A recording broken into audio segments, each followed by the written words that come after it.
Well, thank you. Welcome everybody to our executive committee meeting. And let's begin with a call to order, or a roll call, I mean.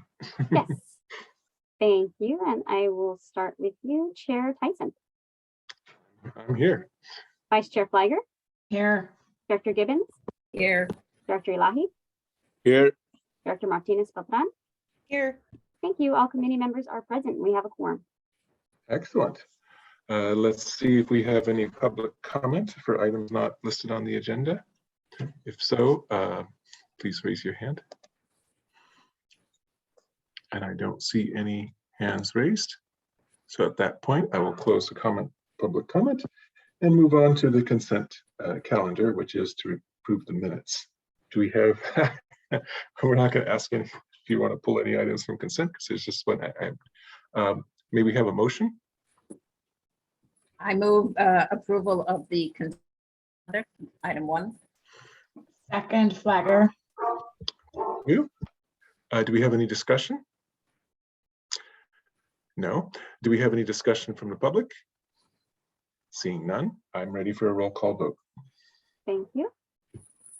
Chair Tyson. Aye. Vice Chair Flagger. Yes. Director Gibbons. Aye. Did you say me first? Sorry. No, but Tyson says aye, even though you said it for me. Thank you. Elahi. Aye. Martinez Beltane. Aye. Thank you. That motion carries. Very good. Let's move it on to their regular item with item number 2 and the CEO report. Chair Tyson, I don't have an update. I think all my updates will be covered in the items being presented to you today. Very good. In that case, let's move on to item number 3, and that is the introduction of the strategic plan.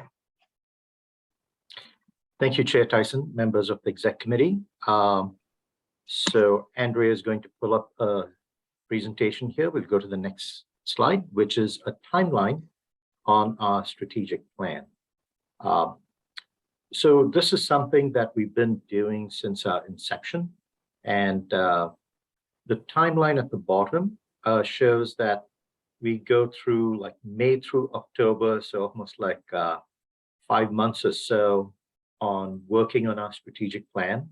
And it's not a one-off kind of thing, right? So it's not just, it's a time for us to kind of reflect on what's changing in the world of energy, and we are aligning that with our budget, which will be presented to you for approval in September. So we start the process early.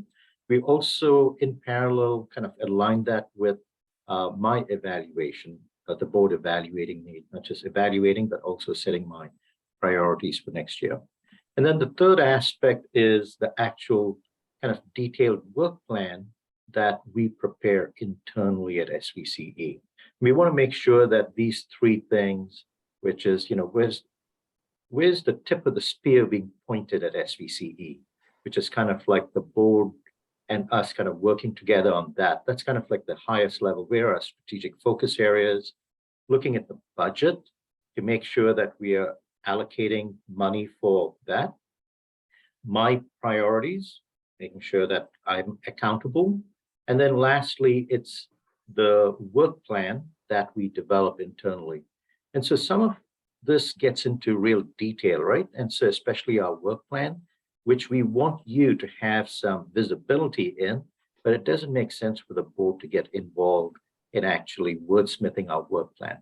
But you can't really get a great sense of where we are heading if you don't have an idea of what we are doing. So it's these different levels that we're going to talk about today. So let's go to the next slide. And so on the left-hand side is a picture of our strategic plan, which is very beautifully put together after we develop it by our communications team. But here's a schematic of what I kind of told you. In the middle of this schematic, you have the mission of SVCE, and we'll come to the actual mission. Then we have a bunch of goals, and under the goals, we have a lot of measures. It's too much for the board to go through each one of those, but we make sure that these goals and measures are reflective of the goal of the board's priorities.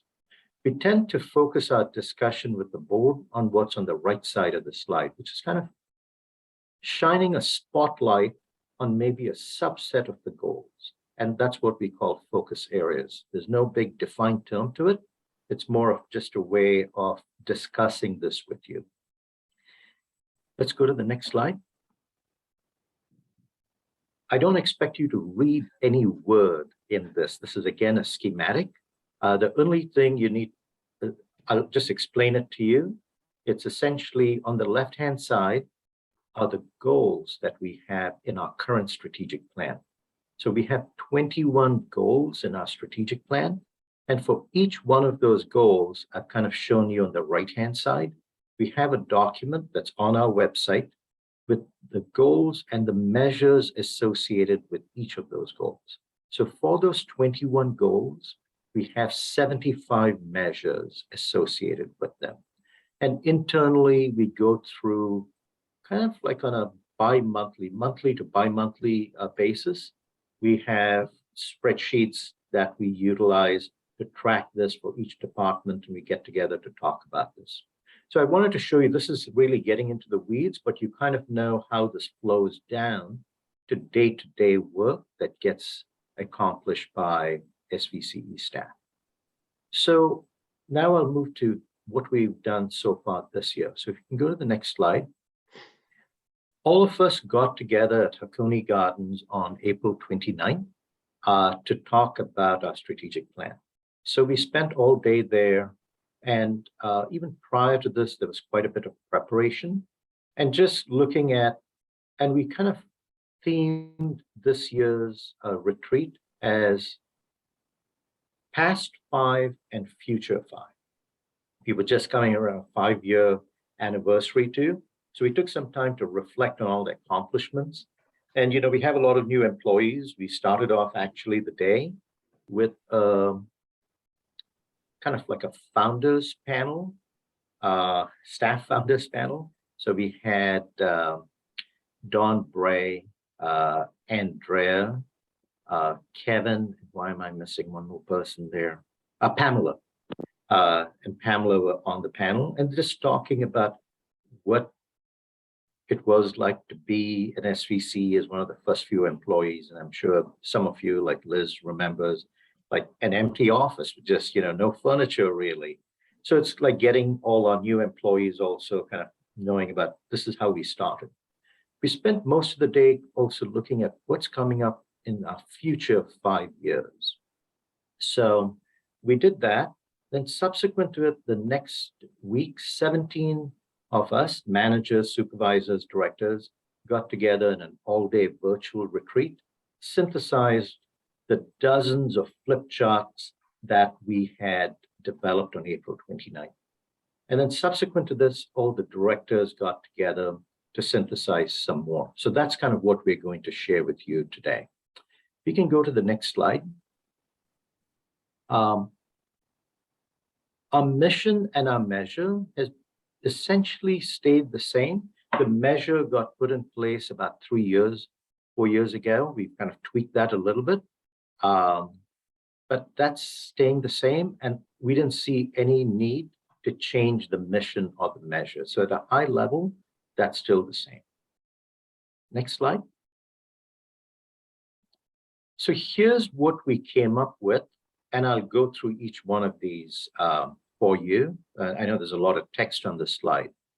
So we went through each of the departments. We did something where we said, hey, if you're looking at your future 5 years, what are your top 3 in there? And we kind of synthesized it to about 12. And if we can go to the next slide.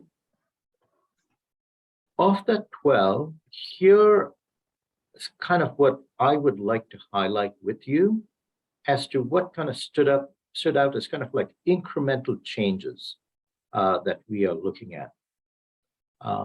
Employer of choice is pretty much the same. We've had that as you know, the last few years, and we want to kind of double down on that in terms of talking about what kind of culture do we have. We want to attract the kind of employee that is passionate about our mission, making sure that we have enough bandwidth in our organization to carry out our ambitious goals.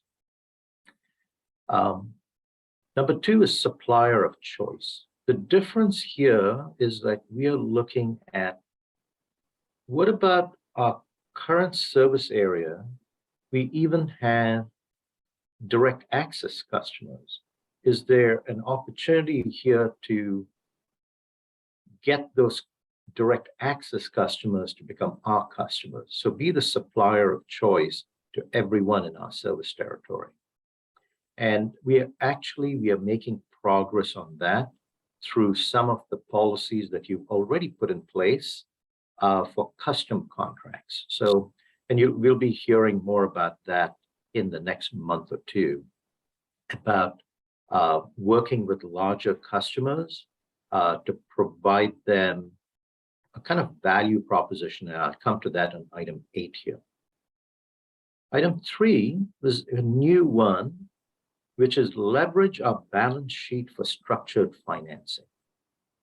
What this means is we have, and you'll hear about it in Amrit's presentation today, right? He's going to talk about the stress test and how much money we want to set aside for managing risk. But it's likely that we may have additional money that we'll have to make some decisions on. And if we can utilize some of that for structured financing solutions, I'll give you one example is what we've done last year on the prepay deal, right? So prepay is a kind of structured financing deal. So it's financial engineering that ends up with about a $2 million savings to our customers. If you look at decarbonization and decarb programs, is there a way of getting innovative? Say, for example, are there innovative loan programs we can do with our customers wherein, or tariff on-bill financing, where the uptake of heat pump water heaters or EV chargers can really be accelerated by using our balance sheet. So that's the basic idea. And this idea, as it came up, each of the groups did their own work, and then we came together to share work. This was something that across all groups, every group in every department in SVCE could see themselves in there. So the finance group sees themselves in there, the programs group, obviously, because they're working on decarb programs, the energy services group, because if you're going to really get accelerate and increase decarbonization programs, you've got to work with large customers. And then we had the 4Pro group, which is, by the way, that's a new name for Monica's group, 4Pro. I'll tell you what that is. But they have virtual power plants, right? So every group can see themselves in there. The next item is number 5, 24/7 clean energy delivery. So this is something where we would like to lean into. So in the first 5 years of SVCE, we talked about clean energy. We talked about being carbon free. But that carbon free kind of goal was essentially implemented through an annual metric. And all of us know that we need to move from that annual metric to essentially an hourly metric so that we can be more carbon free hour by hour. And that's something that not just the PUC is heading to, the state's heading to. We would like to pivot to that, to just start to talk more about this is what we want to lean into. And whether it's at the utility scale level or at the customer level, we do have some of our very large customers who are interested in being 24/7 carbon free. So that's, if at a strategic level, board level, we actually start to talk about it that way. So that's a priority that we wanted to bring up to you.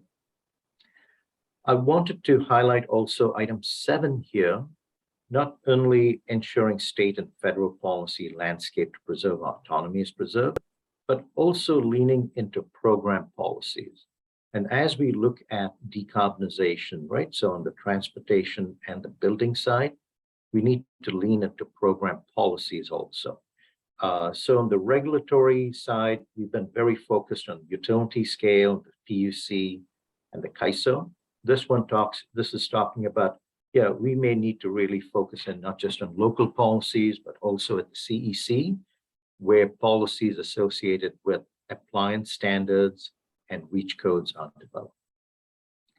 Item 8 is talking about working electrification into SVCE's value proposition for customers.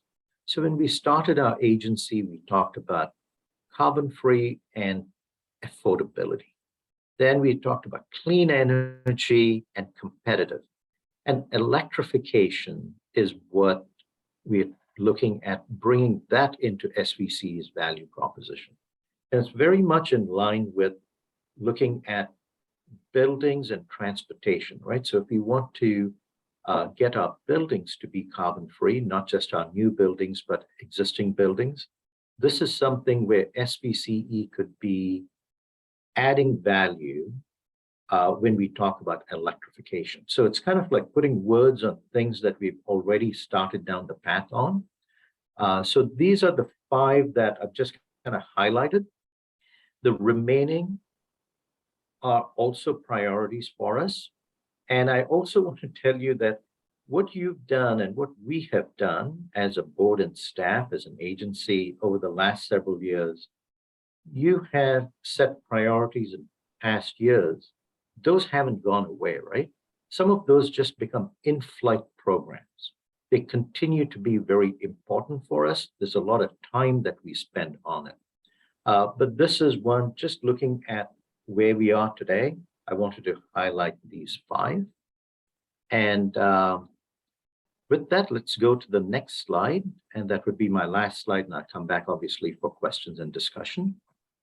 So on the top left is basically a timeline as to where we are now. We are talking to you right now. We'll plan to take a similar presentation. Of course, we'll adapt it and change it based on your comments from today. And Amrit will be bringing to you outline of where we are going with the budget. So that's where we are right now. And this will go through September. And so this is the timeline essentially. With that, I'll stop and hand it back to the chair for questions, maybe. Thank you, Girish. Let's see, do we have any questions from the board?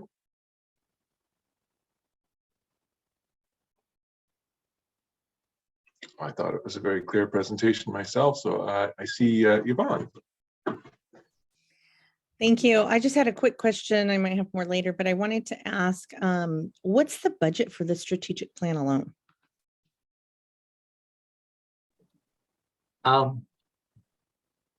So we don't break out the budget for the strategic plan per se. I'm not sure I'm understanding your question. Is it the very in the weeds of how much does it take to develop the strategic plan? Or I don't think that's your question, right? Sorry, no, I'm just thinking, if this is obviously going to be multiple years that we're carrying this out. So I'm just wondering, do we have any, have we set anything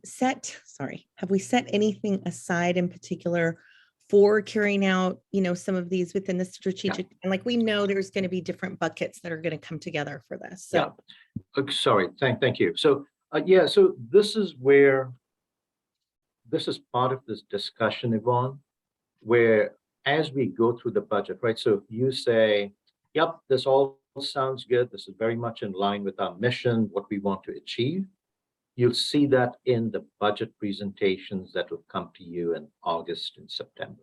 So that's where we'll refine it, right? So for example, if we talk about, if you say, yep, it makes sense, that the staffing I've brought up in several years, so we'll continue to do that.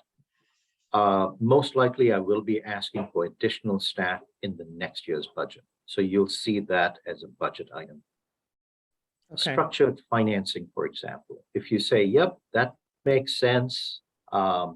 All right, so what are next steps over here? One of the things we've talked about is you'll probably hire some consultants who are expert in the financial area to really flesh out some ideas on maybe some innovative loan programs or tariff on-bill financing programs. So you'll see something in the budget that highlights that. So essentially, when you see the budget, we'll highlight areas in the budget that are associated with our strategic plan and our strategic focus areas. Let me just end with this. Our work plan covers everything that we are doing. So in a way, everything you talk about here gets translated to the budget, but we'll highlight some of the incremental dollars that we may be spending on these areas. Perfect. That's perfect. Thank you. Thank you. I just have one question because I'm looking to see which of these are the most challenging or which are the ones that are going to be hardest to implement. It always strikes me that the 24/7 carbon free is the most aspirational of these, and I don't actually have any clue how to go about it. And when you show it as a strategic plan, is our thought process that this is really a 10-year thing or a 5-year thing, and maybe you could add a little more to that aspect. Yeah, I think it's more like a 15-year, 20-year thing. Okay, all right. But I think for us at SVCE, the key thing is publicly, we've talked about clean energy and 100% clean energy, but we've not actually talked about, hey, we want to actually aim toward 24/7. And so as long as we've said 100% clean energy, one could take that definition to be annual accounting. And so it's more of the board basically saying, yeah, 24/7 is kind of where we want to go. The actual day-to-day, what's going to change for us, there will be some regulatory changes through the PUC. The PUC has already done things like the midterm procurement order where they want us to buy, like, basically, it's almost like baseload clean energy. Mhm. But there are Yes. things we would do different, right? So like a virtual power plant or dealing with large customers and saying, how can we maybe get our large customers through a custom contract to get to more of this 24/7? We're not going to achieve 24/7 in a year. It's a long-term deal, but it's more of if the board at the board level says, yep, that's kind of where we want to go, then we can, there are all these ramifications, including, frankly, working with each of the cities, right?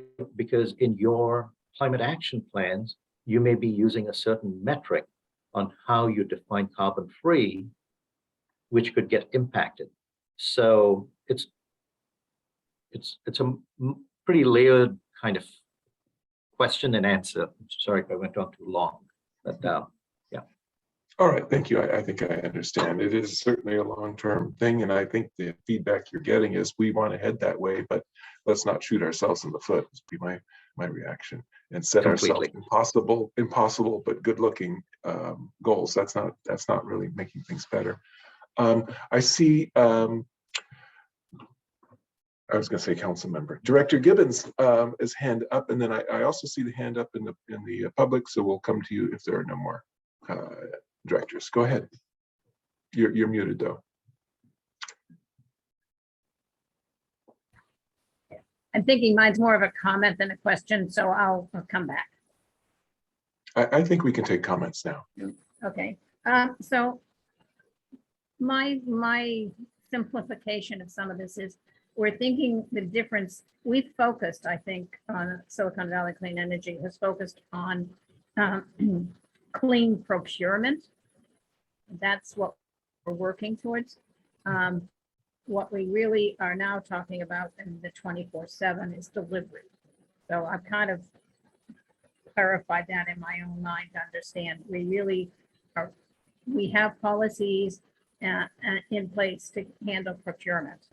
Now we're working on the delivery, and it'll have some feedback to procurement, but that's kind of what I'm thinking. And the other one is trying to think about some of the interconnection between those 5 points. The programs, like the heat pump hot water heaters, they're going to do two things: decrease the power demand, and they're also going to decrease, or they're going to be decarbonizing the environment. So I'm thinking of programs as being a direct impact to delivery. How much do we have to deliver? And what our total impact is? I don't know if that quite makes sense, but I'm trying to pull these different things together as to why our strategic plan needs to have a focus of those 5 elements. That's how I'm thinking about it anyway. Yeah.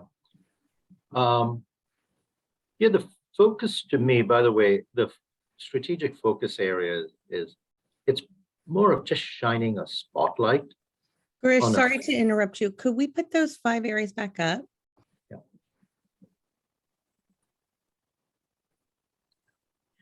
So if I may, like there's a previous slide, like I showed you our work plan, which had like 21 goals and 75 measures. So there's a lot of work that we are doing. But frankly, if I share that with you at this meeting, it's not going to be very productive, right? It's just too much of like the 32 of us, all the work that we're doing.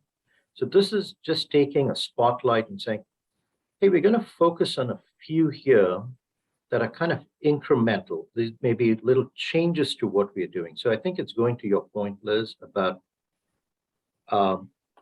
we're going to do, and that's why even the ones in blue are all going to get done. It's more of getting feed. So like things like, I'll go to number 12, operationalize equity in programs. We started that last year. We're going to continue doing that. And this is going to be part of our work plan, strategic plan. It's all there. So I don't need to highlight that. So I want to highlight these 5. And within this 5, there are some that require some changes, right? So this 24/7 clean energy delivery, I think, Liz, it's both. It's the procurement is being driven by the PUC to a certain extent. But one of the things that we will have to decide is, how do you get to that 24/7 clean? How much of it is renewable power and how much of it is carbon-free power through, say, hydro, nuclear, other resources?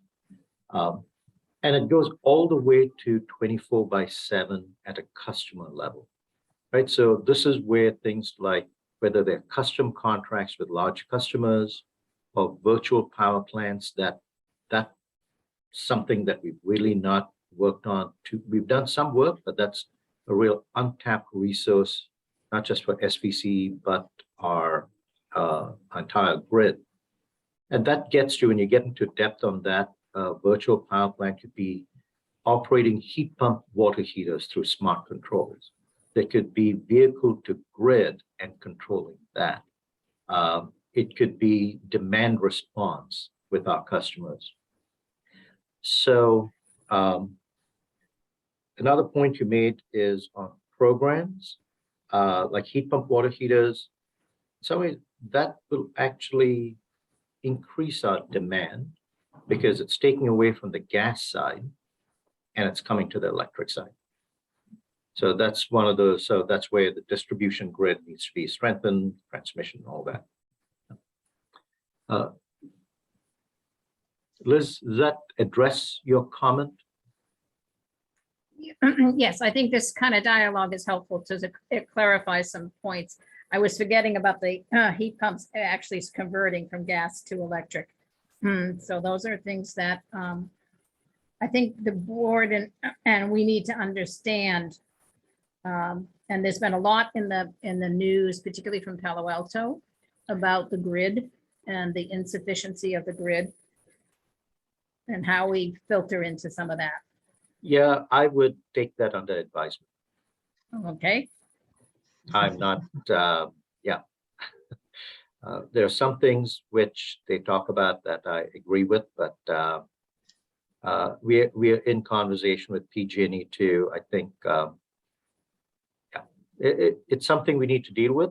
I'm just thinking of the public dialogue. Yes, yes. And that will be, we've looked at that very recent op-ed that came out from Palo Alto. I'm not sure I agree with all of it. Okay, So, that's, that's also helpful to understand. Thank you. All right, thank you.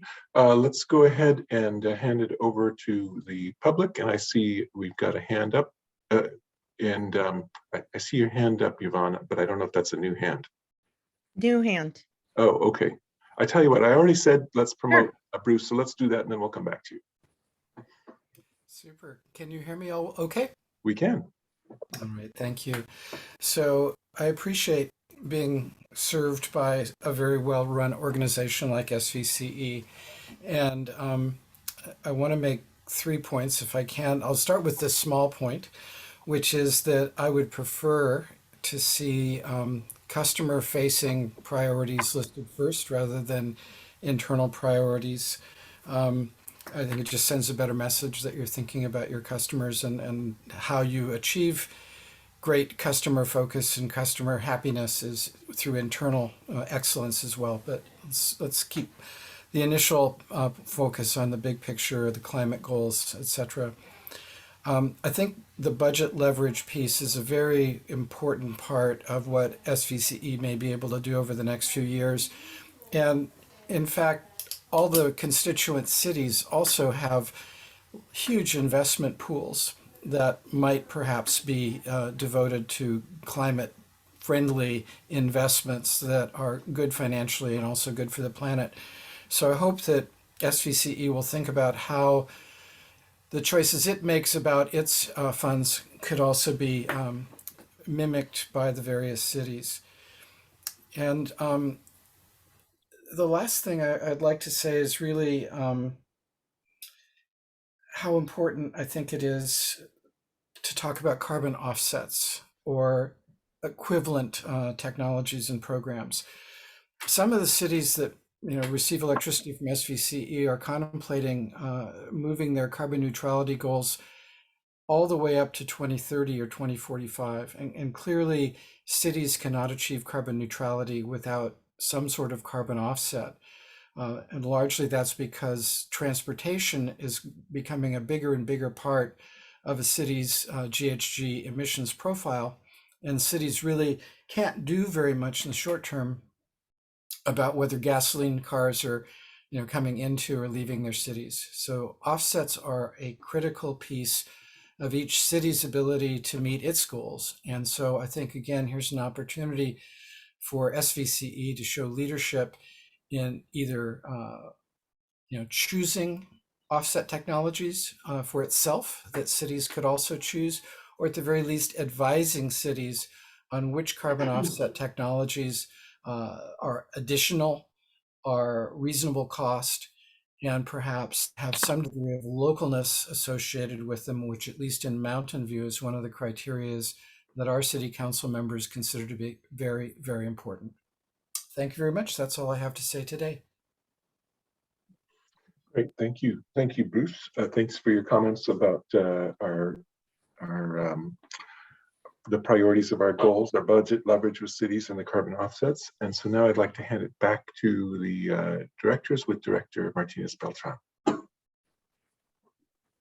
Thanks so much, Chair. I just wanted to ask, and Girish, you alluded to it, talking about, the work that we're doing with equity and all of the other areas, and that will continue to happen. And I just wanted to make sure that as we're looking at this, that we do keep weaving that in. We just had our legislative day for the League of Cities. I did 2 days, one with that, one with the Latino caucus.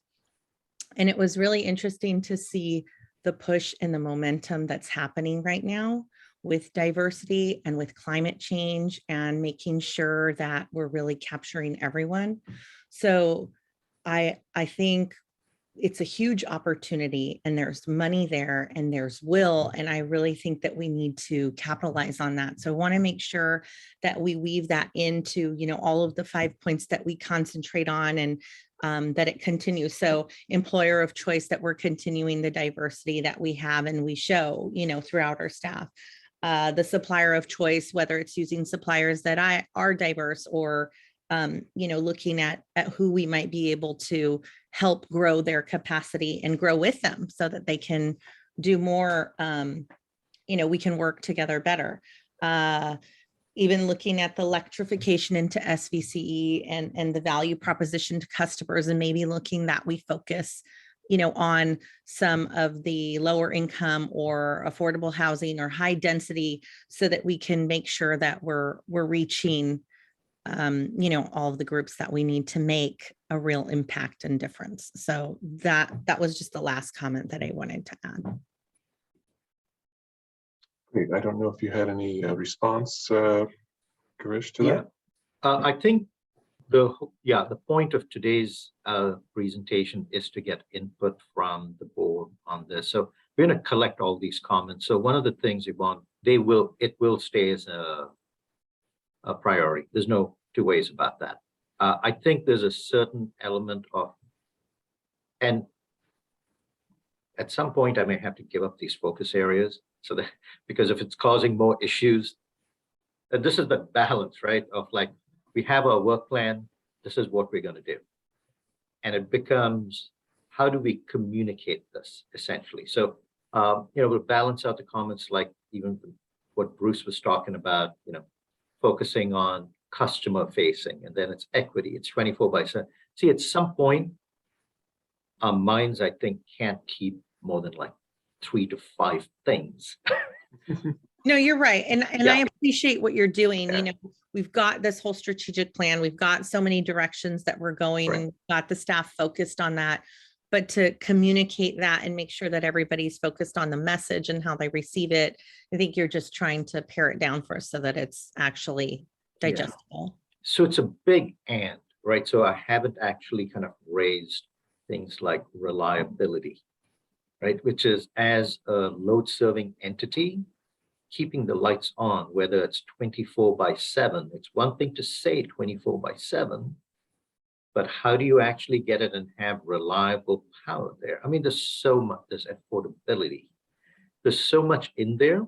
So it's like, that's why these discussions have to get into the weeds, so that you can kind of say, all right, that is being looked at, while you're looking at this, the big picture of where you want to point us as an agency in the next 5 to 10 years also. So things like balance sheet, leveraging our balance sheet. Yes, so it comes underneath that. Equity will be a big piece of that.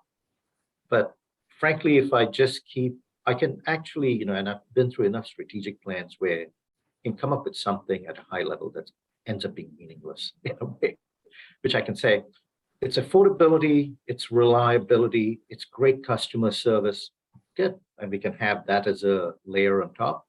This one gets to a little bit more of like, here are actual projects that we're going to work on. So Yvonne, I love the comment that you made. It's a big and. It becomes a kind of deal of like, everyone wants to see themselves in the strategic plan, right? Every staff member wants to see themselves in the strategic plan. Every board member wants to see.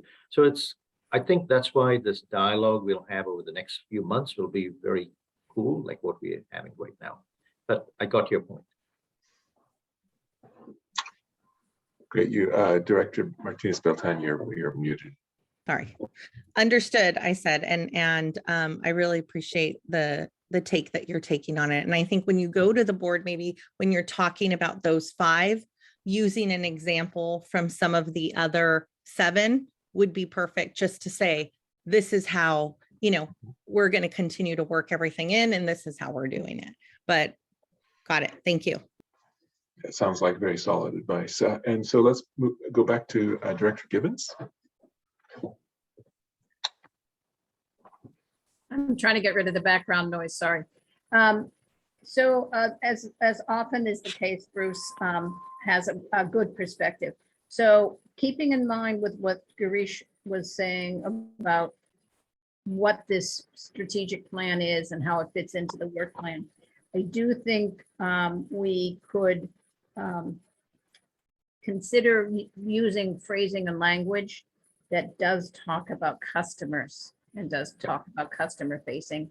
I thought that was a particularly significant comment. So that was it. Thank you. Great, go ahead, Girish. So I think these are great comments. You know, what we'll do is, and you know, the process of doing this is almost way more important than the final document that we'll come up with, you know? And I think this is a great thing. So whether it's equity, it's a customer focus, it's 24/7, all of these, so we'll translate it. And maybe there are other ways of presenting this too, right? It depends on what lens you use. And so we can basically say, hey, here's this document with all these, the mission, the goals, and these 75 measures, whatever we come up this way. All right, using this lens, and it gets to Yvonne's point about, hey, here's how equity goes across these several goals. And here's how customer facing goes across these several goals. So we tend to come to that right at the end of this process where we talk about, for example, a particular strategic focus area is associated with multiple goals and measures. So good comments. We'll figure out, you know, we'll have, when we present to the board, we'll show some of those connections. Great.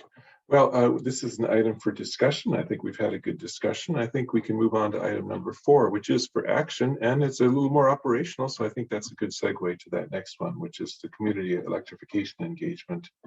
And so let's go ahead. Well, it's still morning, so good morning, directors, executive committee. Pamela Leonard here, your communications manager.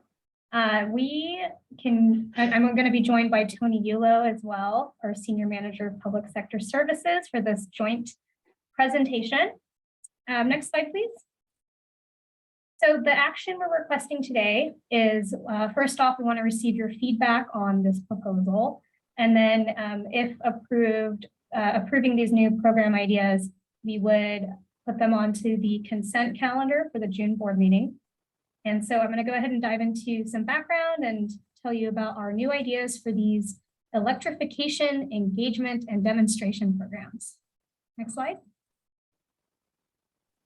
So we have some additional funding available from the 2021 PG&E carbon-free allocation savings. So just as a reminder, this was, we had also received about 600,000 in savings from 2020. This is part of us accepting carbon-free allocations from PG&E that our customers already pay for through the PCIA. And when the board approved accepting those allocations in 2020, part of that was that we use those funds specifically for additional programs that are focused on a variety of factors, but at the end of the day, adding to our portfolio and our mission to decarbonize.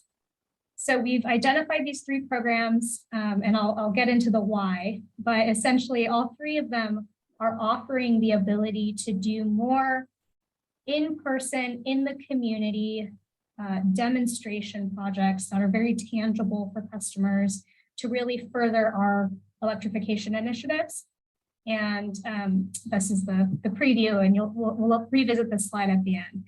Next slide, please. And Pamela, may I just interrupt, because I don't know if it's clear to everybody. We accepted Diablo Canyon Nuclear Power, and that's funding this, right? I just wanted to make sure we. Yeah, so the carbon-free allocation, I believe it's more than just nuclear, but yes, that is the nuclear that would show up on our power content and showed up last year on the power content label. And so we're receiving the allocation. And so it's a larger amount because it was a partial year the first year. And so this is the savings that were resulting from the last allocation.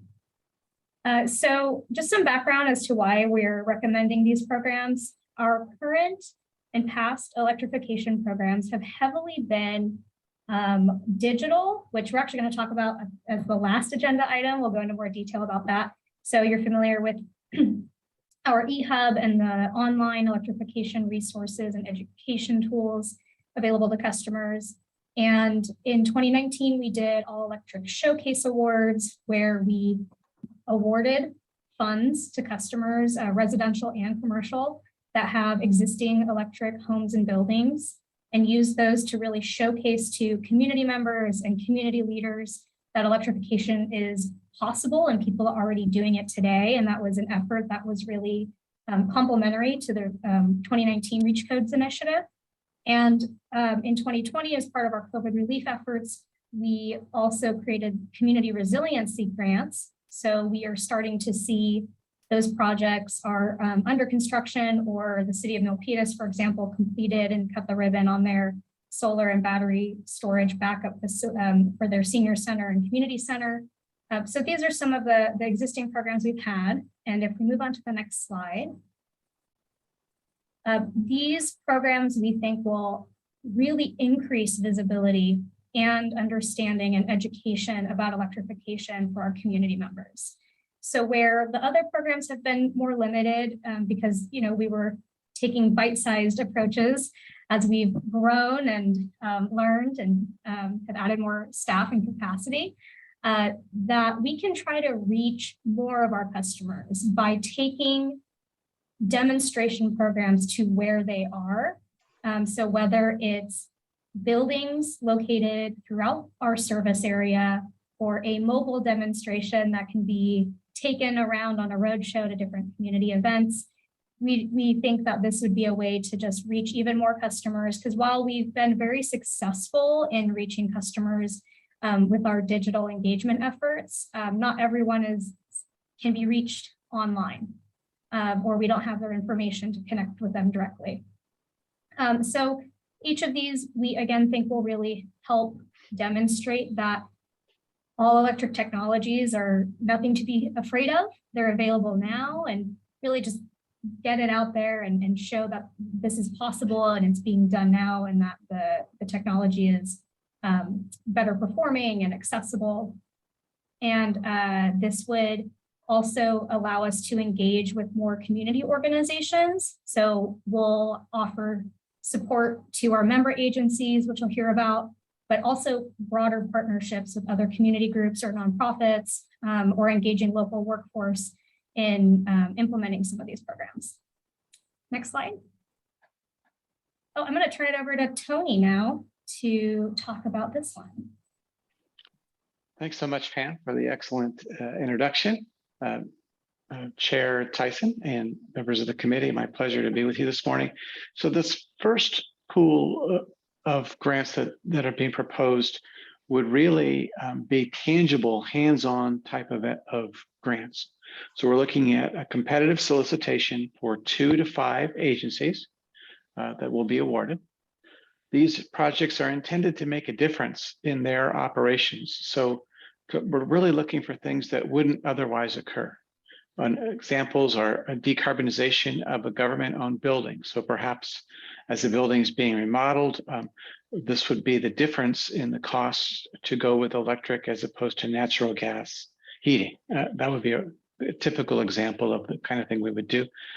Similarly, on the fleet side, if someone's looking at transitioning their fleet to electric instead of fossil fuel, this would be an opportunity for them to apply for a grant. The second kind of example would be affordable housing projects. We all know that affordable housing is really become a prominent need in our communities. And so this would be an opportunity for the member agency to participate in a development by paying for its electrification or renewable energy or storage development on the site. And lastly would be if a member agency was interested in establishing a demonstration center. So while the first instance of having electric appliances in a city hall would be a demonstration in itself and would demonstrate to the community that it's feasible and supported by the agency. When we're talking about a demonstration site, we're talking about more sites set up specifically for people to come and visit and look at different technologies. Next slide, please. So the second pool of grants would be kind of the same concept, but instead of demonstrations on that would be long lasting and on physical sites, these would be more program related things. So this would again be competitive grants issued to member agencies that for them to engage in electrification demonstration types of programs out in the community. So EV ride and drives, looking at smart power strips, induction cooking programs, kind of anything that will let that creativity to come through in the grant applications, but kind of anything that these agencies would like to do to further the goals of decarbonization and electrification. Next slide, please. And the mother of this idea is our very own Pam Leonard, so I'm going to kick it back to her for a moment. Yeah, I guess you could say this is pitching this idea is my bit of a swan song before I go on leave. So we really are excited about the opportunity to potentially create a demonstration center that is mobile and doing it in a way that is attractive for the general public who does not yet know what a heat pump water heater is, to be enticed to come and tour a exhibit that is, we can utilize the structure of a tiny home, for example, and work with local workforce programs to build and perhaps engage with them to actually learn how to install the all electric appliances that would go into this demonstration unit. I'm thinking of with Director Martinez Beltane and the Morgan Hill Mushroom Mardi Gras happening this weekend. That's an event that we've gone and tabled at in the past, and it's really difficult to stand out when you have, flaming mushrooms, scampi or something, right? A lot of other exciting things are going on in these community events, and coming and talking about electricity, it is, while we have come up with a lot of ways to engage with customers and get them to our booth. You see Silicon Valley Clean Energy, we tend to attract an audience that are like, oh, energy, and I want to talk about energy.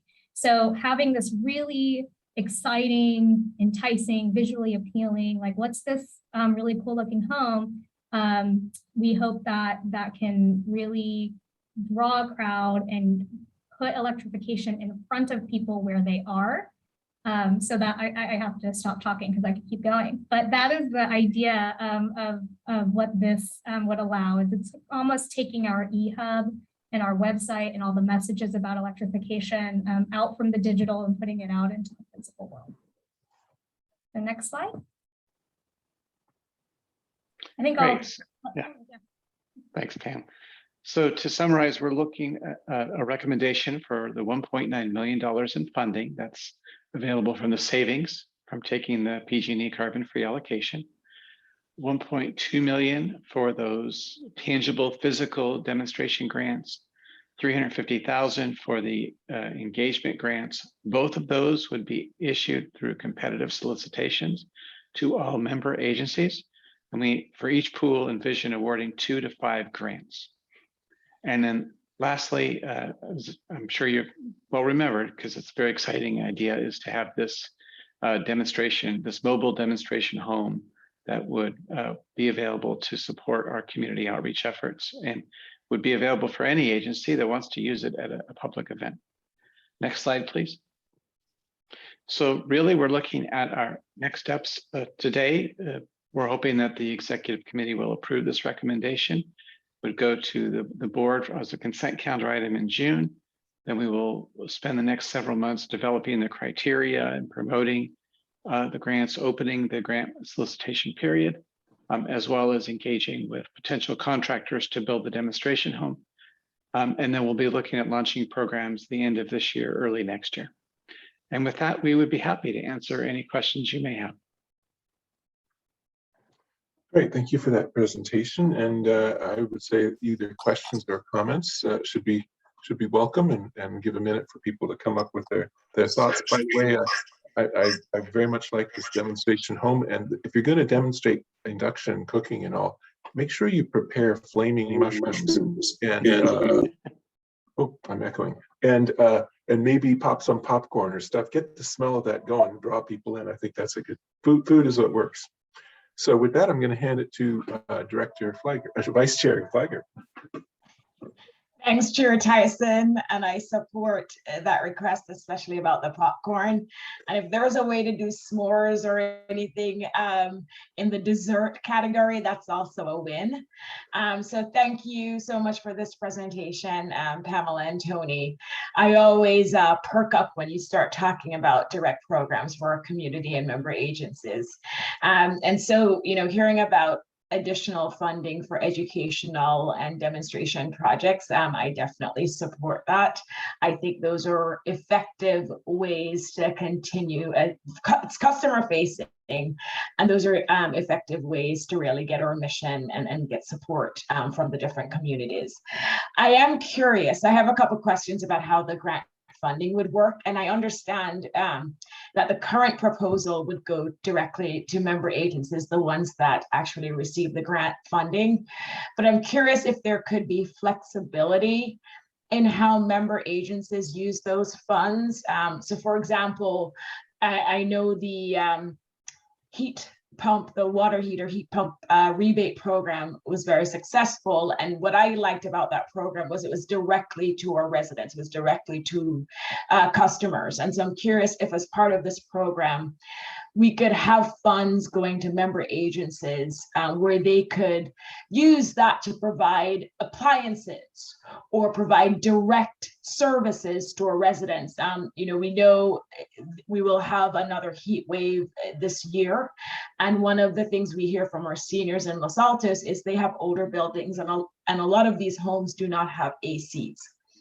And so something basic as fans, you know, I'm just curious whether or not the member agencies could get some of these funds to buy things for residents as opposed to upgrading and electrifying maybe city buildings. So just one thing to consider.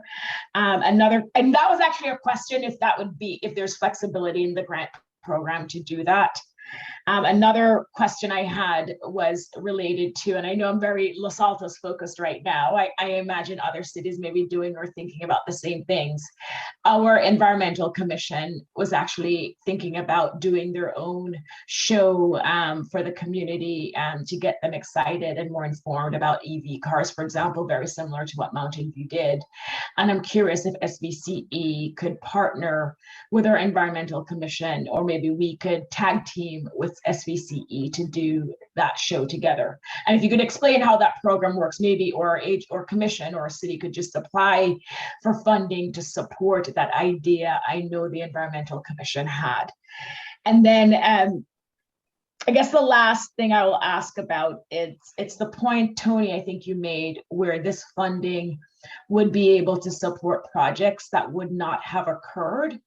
And I assume you mean because the financial resources weren't there, because I imagine that cities have a lot of CIPs and a lot of projects on their books. And those are the projects we would want to fund, not you know, the nice to have, but the things that cities really need. So I just wanted to confirm that point. And I think for the full board, when you're making that presentation, maybe for that bullet point, you could clarify that, you know, but for lack of financial resources, the city would have been able to do it. So 2 questions in that long comment, and I don't know if Tony or Pamela could address them. Well, I'll start and ask Pam to click in if she so thinks that she has something to add. So certainly on the last issue, yes, we're looking at projects that are approved by the city in terms of doing something, but the decarbonization or electrification element isn't funded. So I'll use an example from my own experience in Morgan Hill, where we wanted to replace a gas water heater and found and knew that, so it needed to be replaced. It was an acknowledged project, and wanted to go electric, but we didn't have the money to go electric. So that's the type of project we're looking at here, something that the agency is committed to. We're not asking them to necessarily dream up new things, but that to make it decarbonized, the funding isn't available. So that's the third part, your last little question there. With regard to flexibility on spending the money. That is not the intention of this program. But you as a board have already approved funding for grant programs that would be for providing direct resources to the community. Heat pump water heaters, for example. We anticipate rolling out the first financial support to customers this year for the new Future Fit Homes program. So there are other pools of money that have been set aside for customer programs. These are meant to be demonstration programs implemented by the city or county itself. And then the middle question, in terms of flexibility and partnerships with engagement, and I'd say we're very open to proposals that come in. If someone wants to work with their environmental commission, have them lead an effort, that would be certainly something envisioned. Pam, did you want to add to that in particular? Yeah, I would just add that like the ride and drive example you're bringing up is exactly the kind of thing that a city or a commission could apply for funding to get support to do.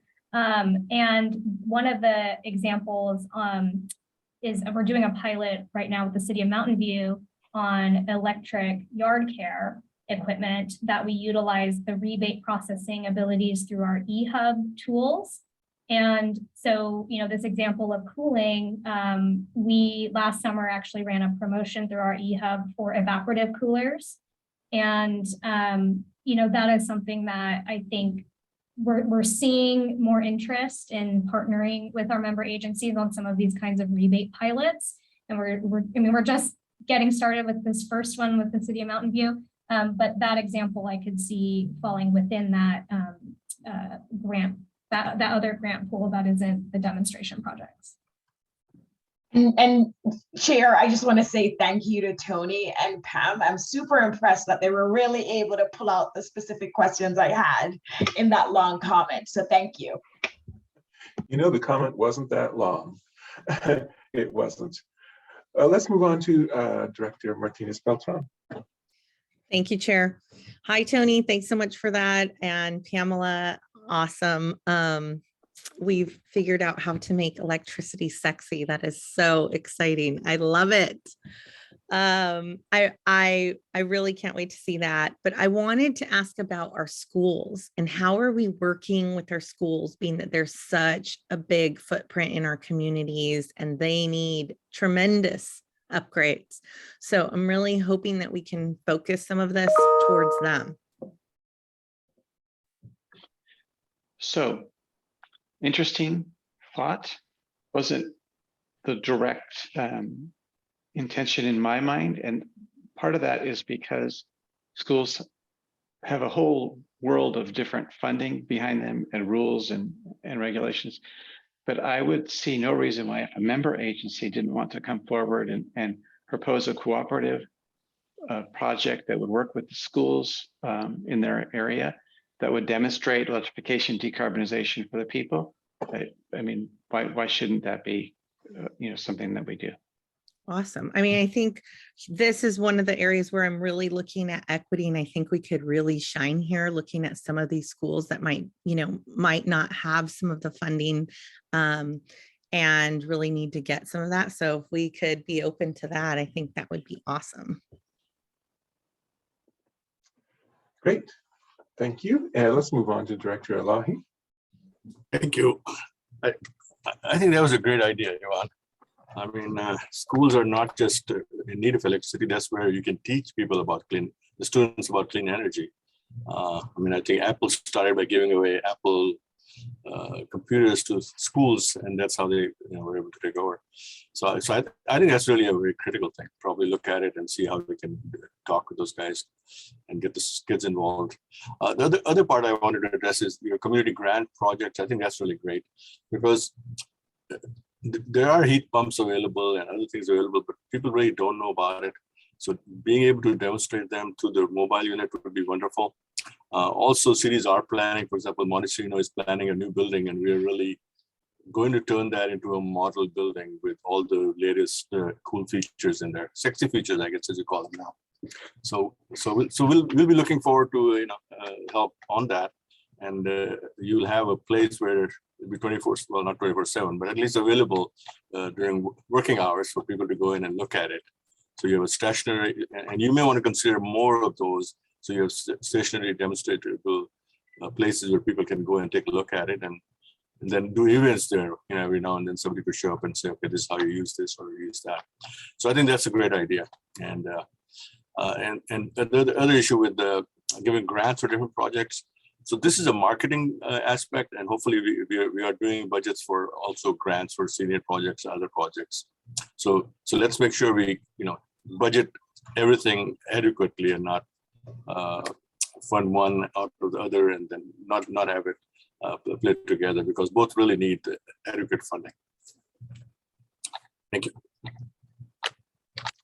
Great, thank you for those comments. Let's just move on to Director Gibbons. Thank you. I'd like to know if there's any plan on improving our financial status by renting out our mobile as a Airbnb or short-term rental. I take you up on that offer. So I think that's great. I really appreciate, as others have said, that how to use this money that the board supported in this manner, really giving back to the community. I think this is absolutely great. I'm very curious to see what will come out of it. Quick question is, what's the timing? What do you think if the board approves it in June? What are your thoughts on timing? We will be working collaboratively on the criteria for several months, and then we'll roll it out. We would not envision having to do a lot of marketing since the pool of eligible applicants is relatively small. So we're thinking, conceivably awarding money by the end of this year, early next year, so that projects could be, actually initiated in 2023 in terms of physical improvements. Thank you. Exciting. Oh, very good. I haven't, so let's, I see we have a public comment, so let's go ahead and promote Bruce, and let's hear from you, Bruce. Thanks very much. This is an exciting opportunity. I have several comments. So among my friends, the biggest decarbonization step most of us have been able to take so far is to buy an EV. It's a huge step in terms of cutting our carbon footprint. It's relatively easy to do, and it increases demand for electricity. So I would like to see a lot of focus on EV purchasing, as opposed to smart strips, which reduce the demand for electricity, and given that our electricity is already carbon-free, don't do anything about GHG emissions. In terms of what public building people tend to visit the most often, it's not City Hall, it's libraries. I know that some cities have their own libraries, others have facilities that are part of the county library program. And I think it would be excellent if some libraries are in the process of retrofitting to all electric, that be one of the focus areas because of the high number of customers who arrive there. If SVCE wants to decarbonize city buildings, I hope that one of the criteria would be that a city has made a commitment to fully decarbonize its publicly owned buildings by a reasonably rapid date, like 2030 or 2045. Given that all new buildings in most of our cities are all electric, thanks to REACH codes previously adopted, I don't see how focusing on new low-income housing could add any benefits since they will already be all electric.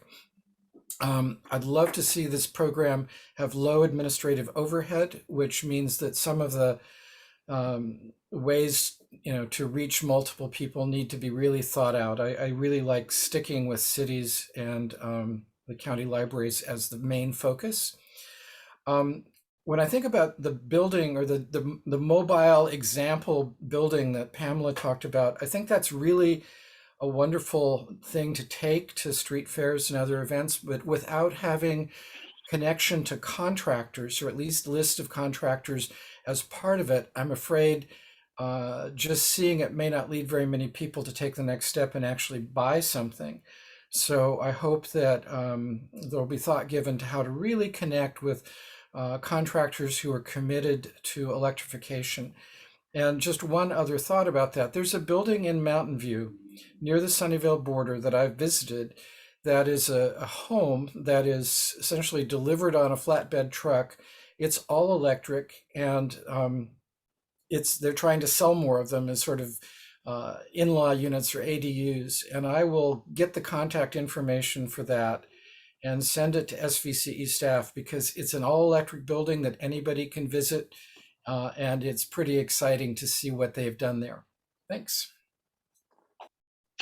Thank you, Bruce, and very good timing on your comments. I think you had 4 seconds to spare. So some really good thoughts. I'm sure our staff is taking note of them. This is an item for action. So what we're hoping to do is to forward a recommendation to the full board. And for that, I'd be looking for a motion.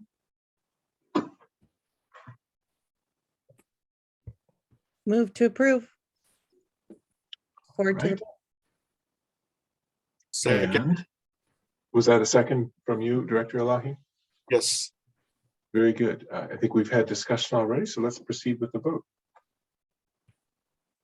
Thank you. And if I could please confirm with the maker of the motion that this was also to include this on the consent calendar for the June board meeting? Was that part of the recommendation? Yes, I believe it was. Okay. I would love to see this, brought up and presented, but sure, if that's what staff is asking for. Go ahead, Girish. Yeah, we have, as you'll see, we have the stress test, strategic plan, etc. After 2 hours, it's tough to get attention maintained in the evening. So we can take a look at the agenda again, but that's why we are recommending it's a consent. And we can communicate with the board as part of the post-board meeting about how this will benefit each of the cities too. Okay, very good.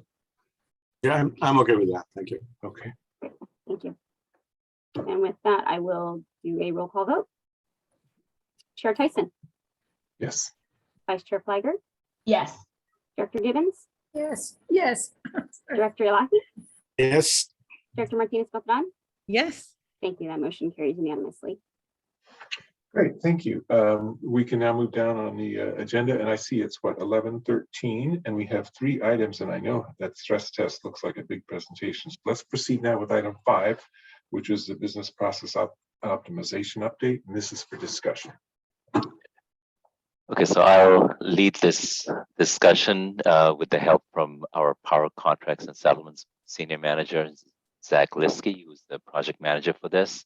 So I'll keep this at a very high level. So this was one of our strategic focus areas for the current year, where we basically, as an organization, moving away from a startup mode to a more sustainable way of conducting business. So we'll go to the next slide, please. So as you know, we have a pretty sizable power procurement portfolio, somewhere around 300 million, close to it. And there are a lot of transactions that we transact in. And we have started from sort of a spreadsheet-based Microsoft Office-based product way of conducting business. Now we want to basically mature to what the industry standard is in this area of software that's called Energy Trading and Risk Management, ETRM. So currently we have a small group of people managing a very large portfolio. There's constant changes that we have to be aware of. There are a lot of manual and labor-intensive processes that create operational risks. And then it also impedes our ability to make insightful decisions, not having the data in a robust format. And it also creates risk for business continuity. If one key person leaves, the spreadsheets tend to be very unique to the person who created them. So we want to go to the future state, which is we have auditable system, we have good records, automated, secure platforms, a system that is right-sized and adaptable to our evolving business. The nature of this type of software is they can be very costly.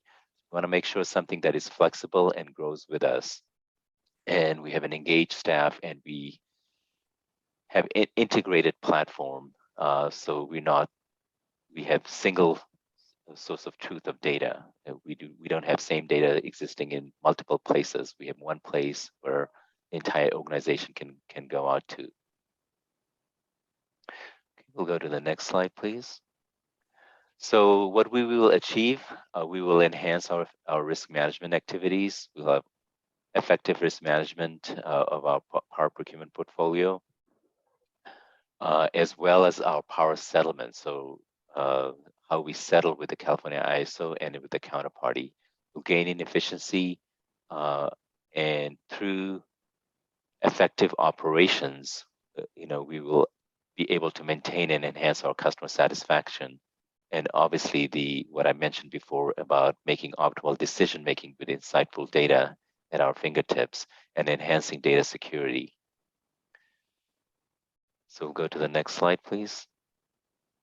So what we did, we spent a significant amount of time scoping out our business process as to what our desired business process should be. That's why it's called business process optimization. We don't want to be led by technology. We want to say, what is an optimal business process and how do we leverage technology to achieve that desired business process? So what we've done following industry standard is we've said we will do a phased implementation. First phase of the implementation deals with what we call deal capture. This is all the transactions that we transact with counterparties. How do we capture them in a financial equivalent basis so that when it flows to all these valuation models, when it flows into a risk model, it can be appropriately accounted for. And we can keep track of, for example, credit risk, how much collateral we've posted, how much collateral a counterparty needs to post to it, all the exposures that we need to keep on top of. So the first phase deals with deal capture and settlements. And settlements is against with the bilateral settlements with the counterparties, as well as the huge amount of settlements we do on a weekly basis with the California ISO. So in our current budget, we had budgeted $900,000. At this phase, what we did is we did an RFP, and Zach's going to go through the process we went into, where we first, before the RFP, we had spent significant amount of time in robust discussions with potential suppliers and vendors, learning about the systems and the capabilities and what could work for us. Then we shaped that knowledge into an RFP where we had a good number of firms that participated. We shortlisted 3 of those firms, and from them we further narrowed down to where we think the firm we're going to go with. The contracts that are under consideration show initial implementation costs of somewhere between $200,000 and $600,000, and annual ongoing cost of around $200,000 to $400,000. So obviously this was budgeted in the current fiscal year. The likelihood of expenditure is going to be in the next fiscal year. So we will include the same funding for the next fiscal year's budget. The phase 2, this is phase 1 of the implementation. Phase 2 will focus on our mid-office capabilities, portfolio and risk management, integration with portfolio and risk management capabilities. Phase 3 is not yet fully defined, but we could further expand scope of our enterprise solutions. It could focus on customer relationship management, program design, implementation, metadata forecasting, and financial management and modeling areas such as load forecasting and the financial systems data. With that, I'll go to the next slide and hand it over to Zach to walk us a little bit of the details of the phase 1 of the implementation. All right, thank you, Amrit, and hello, everyone. Yes, so looking at phase 1 of the project here, deal capture and settlement system is what our current objective, what we're looking to procure and implement. And so deal capture system, as Amrit had mentioned, they'll be storing and maintaining our entire wholesale portfolio. So all of our PPAs, any transactions we enter into, our load forecast, what we think our load's going to be on an hourly basis, which becomes a lot of data and a lot of information, and something that current tools don't scale very well for. Excel has its limits, and we can easily, I think, kind of tax it. And it also becomes a tool for communicating our portfolio to our scheduling coordinator and to the California Independent System Operator, that instead of moving things in spreadsheets, that we're using much more clean, defined tools, mitigate risk of data issues. And so, as I mentioned, migration from Excel, and then mitigating our operational risk in that we can, we could enter something wrong, that doing things in a spreadsheet can quickly become riddled with errors and formula problems that software systems are much more apt at handling a lot of complex information. And then staff turnover, people change positions, keeping our operations in place and running consistently. So that's deal capture, and then settlements kind of ties to it, flows from the deals we make, we then settle.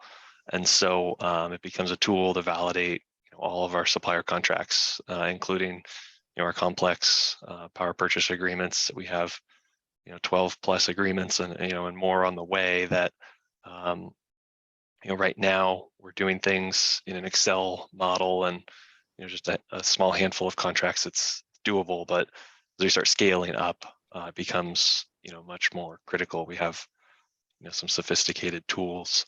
And then ISO market settlements, as we add more physical resources into our portfolio, knowing how those are operating and performing in the market becomes much more crucial.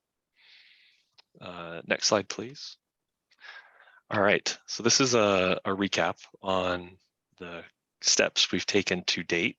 So in the last fiscal year, the budget was approved for the project.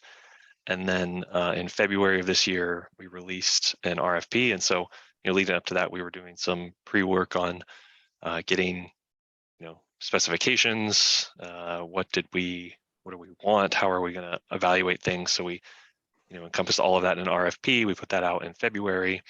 In March, we evaluated proposals based on our RFP criteria and then shortlisted.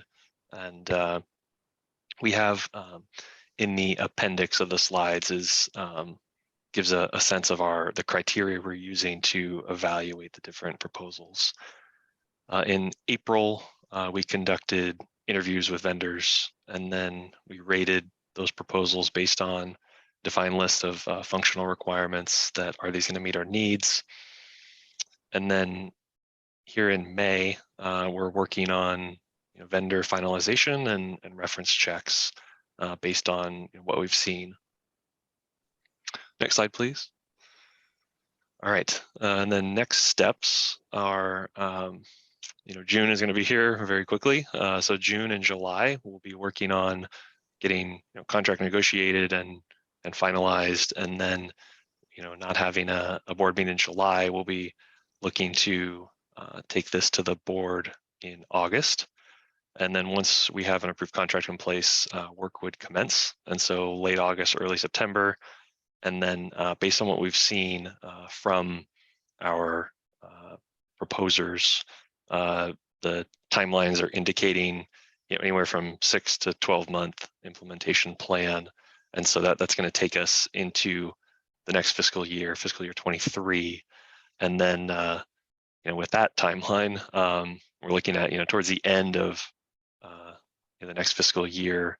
We would say implementation is substantially complete, and we're fully kind of transitioned over to using these new tools.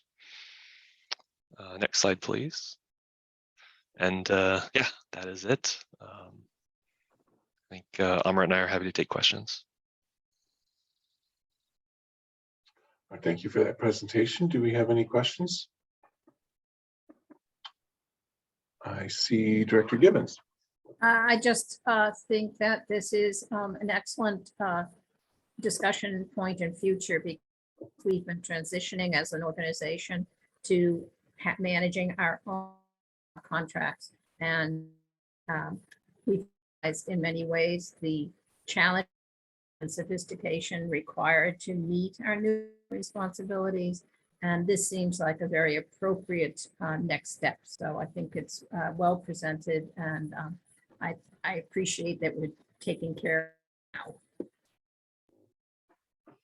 Very good. Thank you, Director Gibbons. I would echo those, having been part of business process optimizations and SAP implementations in the past. I definitely see the value. Let's move on to Director Elahi. Excuse me. Thank you. So I guess we had approved the budget on this, and you ran some numbers today also. Can you reiterate those? And there's obviously costs of procuring the software, and there's probably initial costs, and there's regular yearly costs involved. Then I don't know if you need to hire additional staff, additional software engineers to manage this whole project. If you can run those numbers, that'll be helpful. Yeah, Andre, if you can bring that slide up, please. So we had budgeted at close to 900,000 in the current fiscal year, but because of all the planning work that went into it, we were not able to get to the implementation phase, which will now begin in the next fiscal year. So we will put the dollar amounts in the next fiscal year's budget. So the contracts that we're considering right now, the software applications, the initial implementation cost for this phase is somewhere between $200,000 to $600,000, and ongoing cost would be somewhere between $200,000 to $400,000. Thank you. Does that include the cost?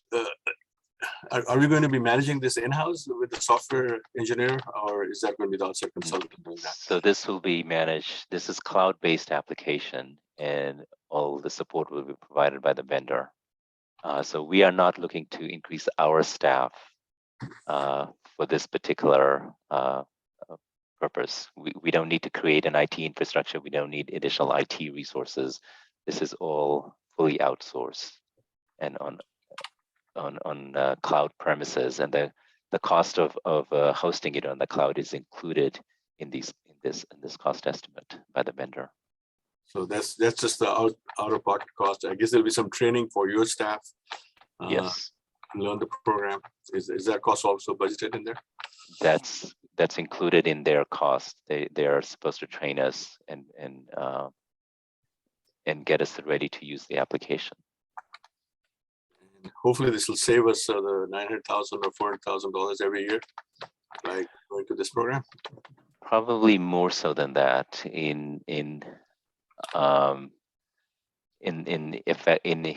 enhancing the way we do our business, reducing the operational risk. All it takes is missing one power procurement contract and not accounting for that in a proper way, and making an incorrect decision that can, given the price of electricity, and it could easily justify that one small error.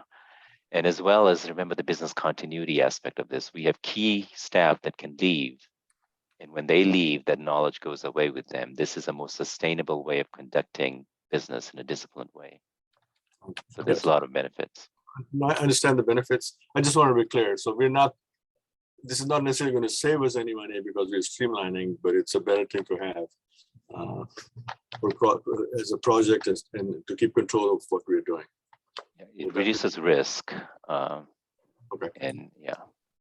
Thank you. You could consider that to be a savings by you, but it's very hard to quantify an error that hasn't happened and how you're preventing it. But that's what I understood from what you said. Sounds good. Thank you. Okay.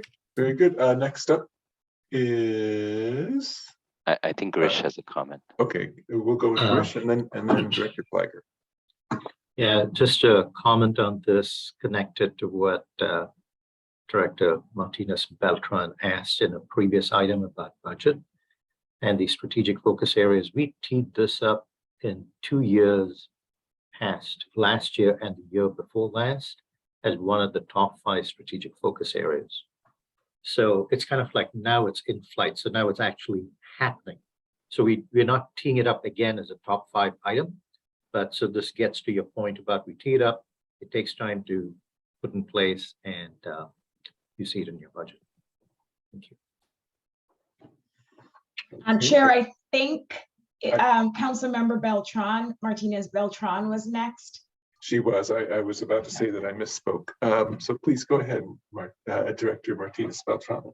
Thank you, both of you, for being so gracious. I just wanted to, one, congratulate and thank the staff for all the work you've done.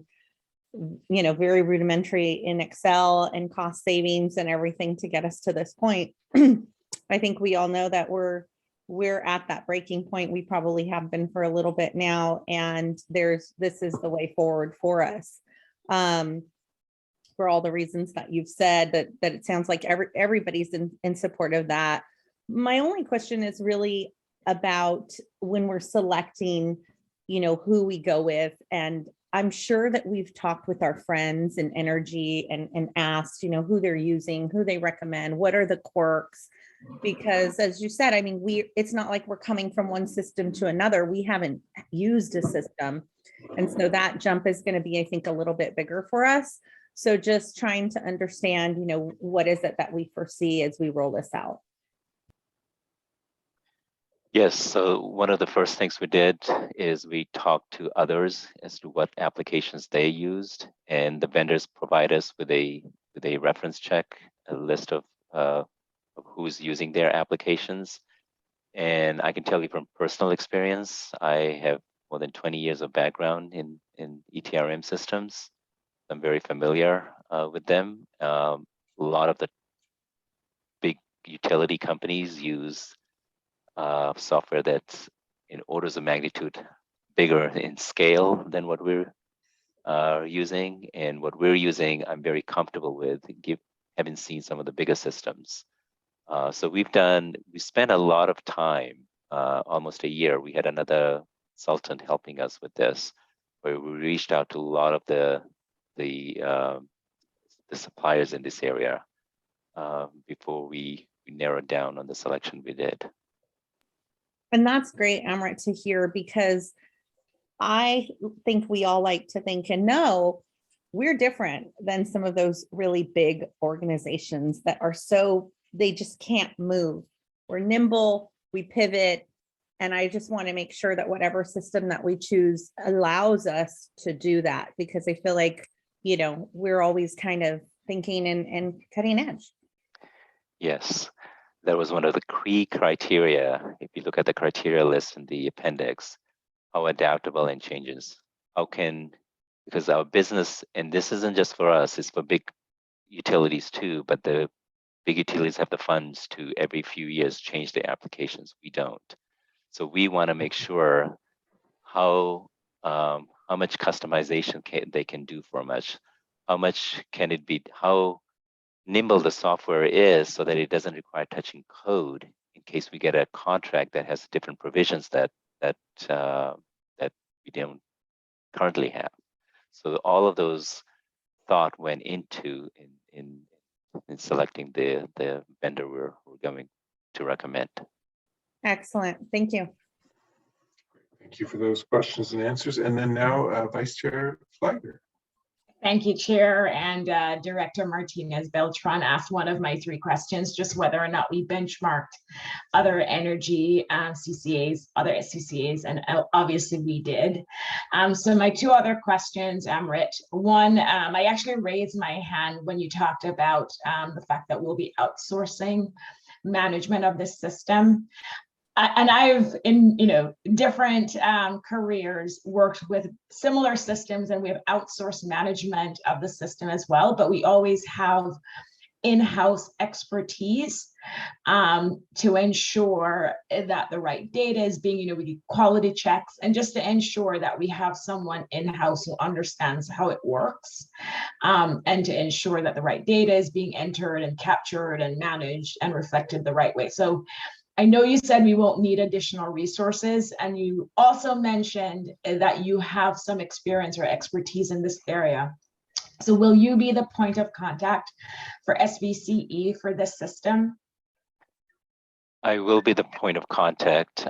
We do have an IT manager, IT resource who's been tracking this, but for the most part, the way these technologies have evolved now, versus where they were in my previous role, we built this in-house from scratch.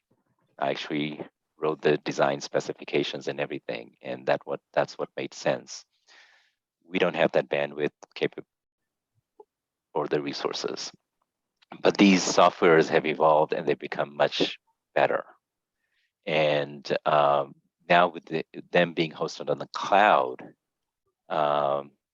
we don't need that level of resources. Now, when we go to the future phases of the implementation, when we want to integrate with our existing, let's say, customer data that we have, the DAISY platform, at that point, we may need to revisit this. We may need additional IT resources because now this is pretty much self-contained. But as we integrate, we will then at that point have to think, do we need an IT data architect? Do we need an engineer? So that's a decision point that will come later as we think about the future phases. And then that leads to my last question, Amrit, just on the timeline. I think you outlined 3 phases in the presentation.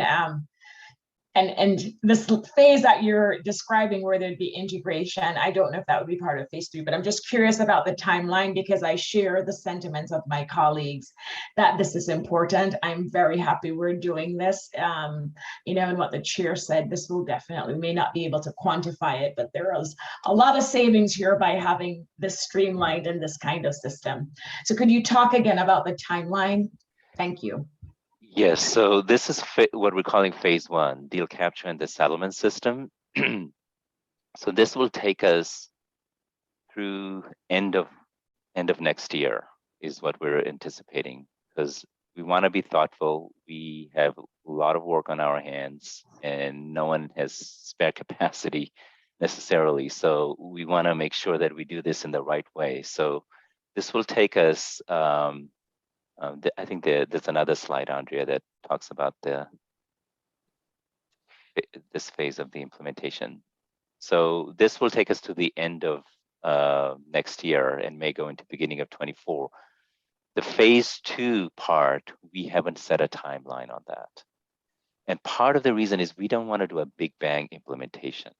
Big bang implementations have a lot of risk. So so what we did in the time we've had, we were thoughtful in thinking through our business processes and all the phases. But then we said, okay, how can we chunk this into smaller size phases so we avoid the risk of a big bang implementation? But thoughtful in a way that when phase 2 comes in, we know phase 1 and phase 2 will sink in correctly because we've done the thought process. Like deal capture has to come before we go into portfolio management. So we have the option after phase 1 not to do the future phases, or we will likely do phase 2, but we will decide at that point and then set a timeline for phase 2 at that point. And phase 3 is not defined yet. And this has to do with the integration of our DAISY system. This will be a bigger undertaking. Thanks, Amrit. So we're really looking at potentially a 3 to 5 year period if we're looking at all 3 phases. And I agree that phase 1 is the most important. But for me, I wish the timeline was much shorter so we could get it fully functional through phase 3 and do that integration. But thank you. All right, very good. I don't see any further questions or comments. I'll ask if any of the public have a comment or a question. I'm not seeing any hands raised. This is an item for discussion. So I believe that we're ready to move on to item number 6, which is the stress test analysis. Okay. So stress test, I'll have to, this is a pretty lengthy discussion and I will shorten it because we only have 20 minutes or so. So what we did at this agency is we looked at the strategic risk facing the organizations and then we try to quantify what each of those would look like for us. So I'm going to cut it short because one, we've discussed this with the risk committee and we discussed it with the finance committee, and we will go through this again at the June board meeting. So we'll go to the next slide, Andrea. Let's go to the next slide.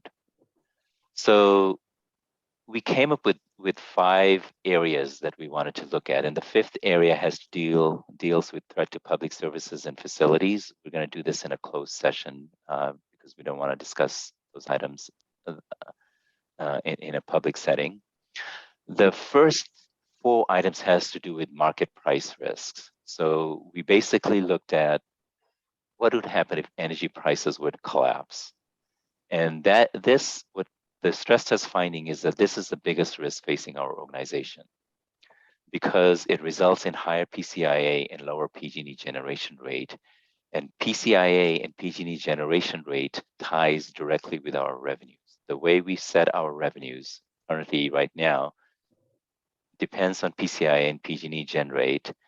And PCI and PG&E gen rates are a function of market prices.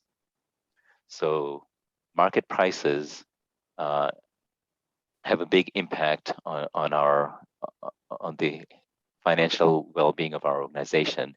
And currently, its prices coming down. That poses the biggest risk. So that was stress test number 1, very similar to the stress test we did last year. Number 2 had to deal with insufficient financial liquidity. So here we're looking for what happens if prices collapse. That could trigger a huge amount of collateral posting requirements. So what do I mean by that? When we do energy transactions, one of the standard credit risk management practice is counterparties assign us and we assign counterparties a credit limit.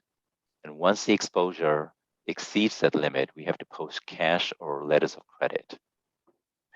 So if prices collapse, the counterparty's exposure to us will increase and we would be required to post cash. So that could be a sufficient draw.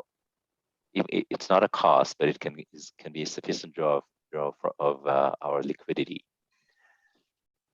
The third item here has to deal with a pending regulatory proceeding that can increase what's called the financial security requirement to the provider of last resort.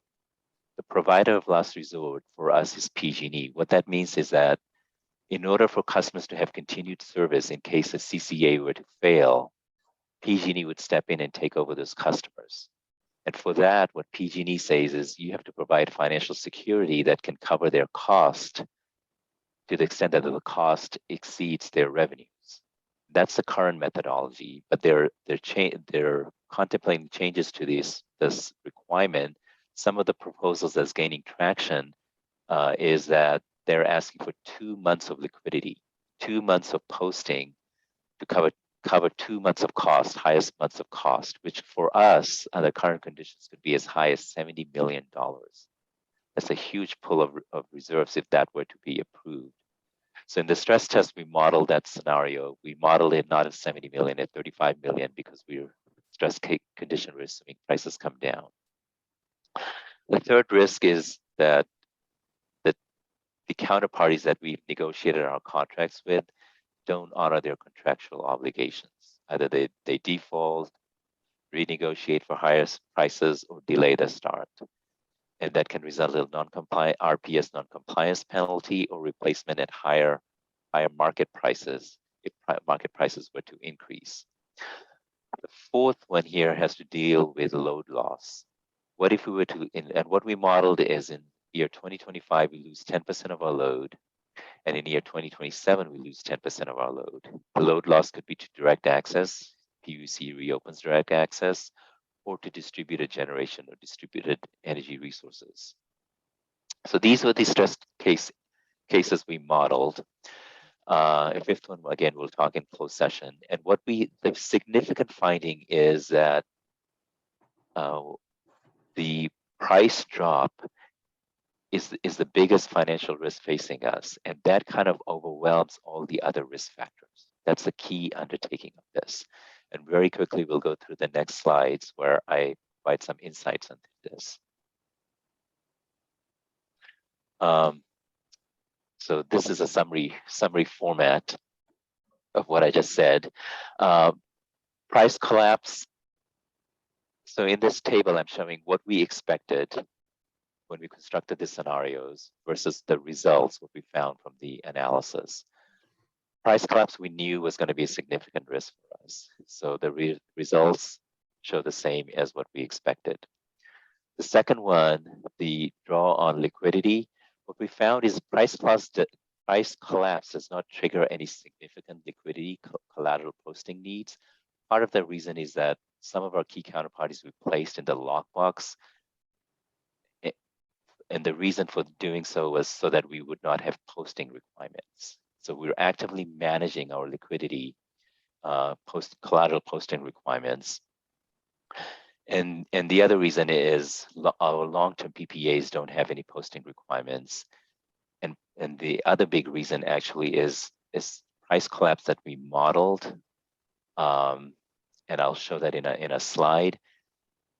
We assume prices go to the 1 percentile level from current levels, and prices have recently run up significantly. But the 1 percentile level is very close to where they were trading a year ago. So some of these contracts are still very much in the money that they don't trigger posting requirements.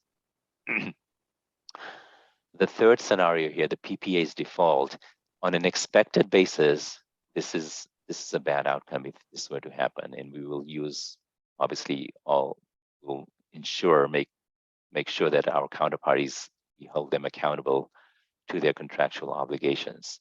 On an expected basis, if this were to happen, or if prices were to increase and contracts default, it could cost as much as like 80 million. We've computed. But in the stress case scenario, remember that when PPAs if they were to default, they would be harmful for us when prices increase, because then we have to replace them at higher market prices, not when prices come down. When prices come down, we can replace them cheaply, so it's not much of a cost to us. But when prices increase, our revenues increase orders of magnitude more because of lower PCIA and higher PG&E rate. So actually, when we modeled the stress case as we had contemplated it, the results were very favorable. So the results we're showing on a stress case is that prices actually come down. So this at a strategic level is not a big risk for us, but on an expected basis is an outcome we don't want.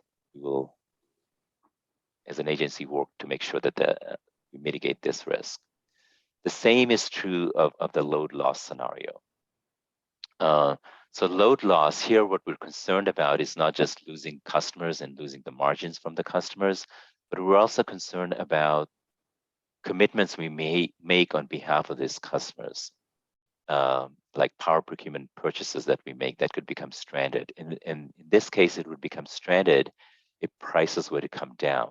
In other words, we bought all this power, we don't have the load now, now we have to go and sell that in the open market.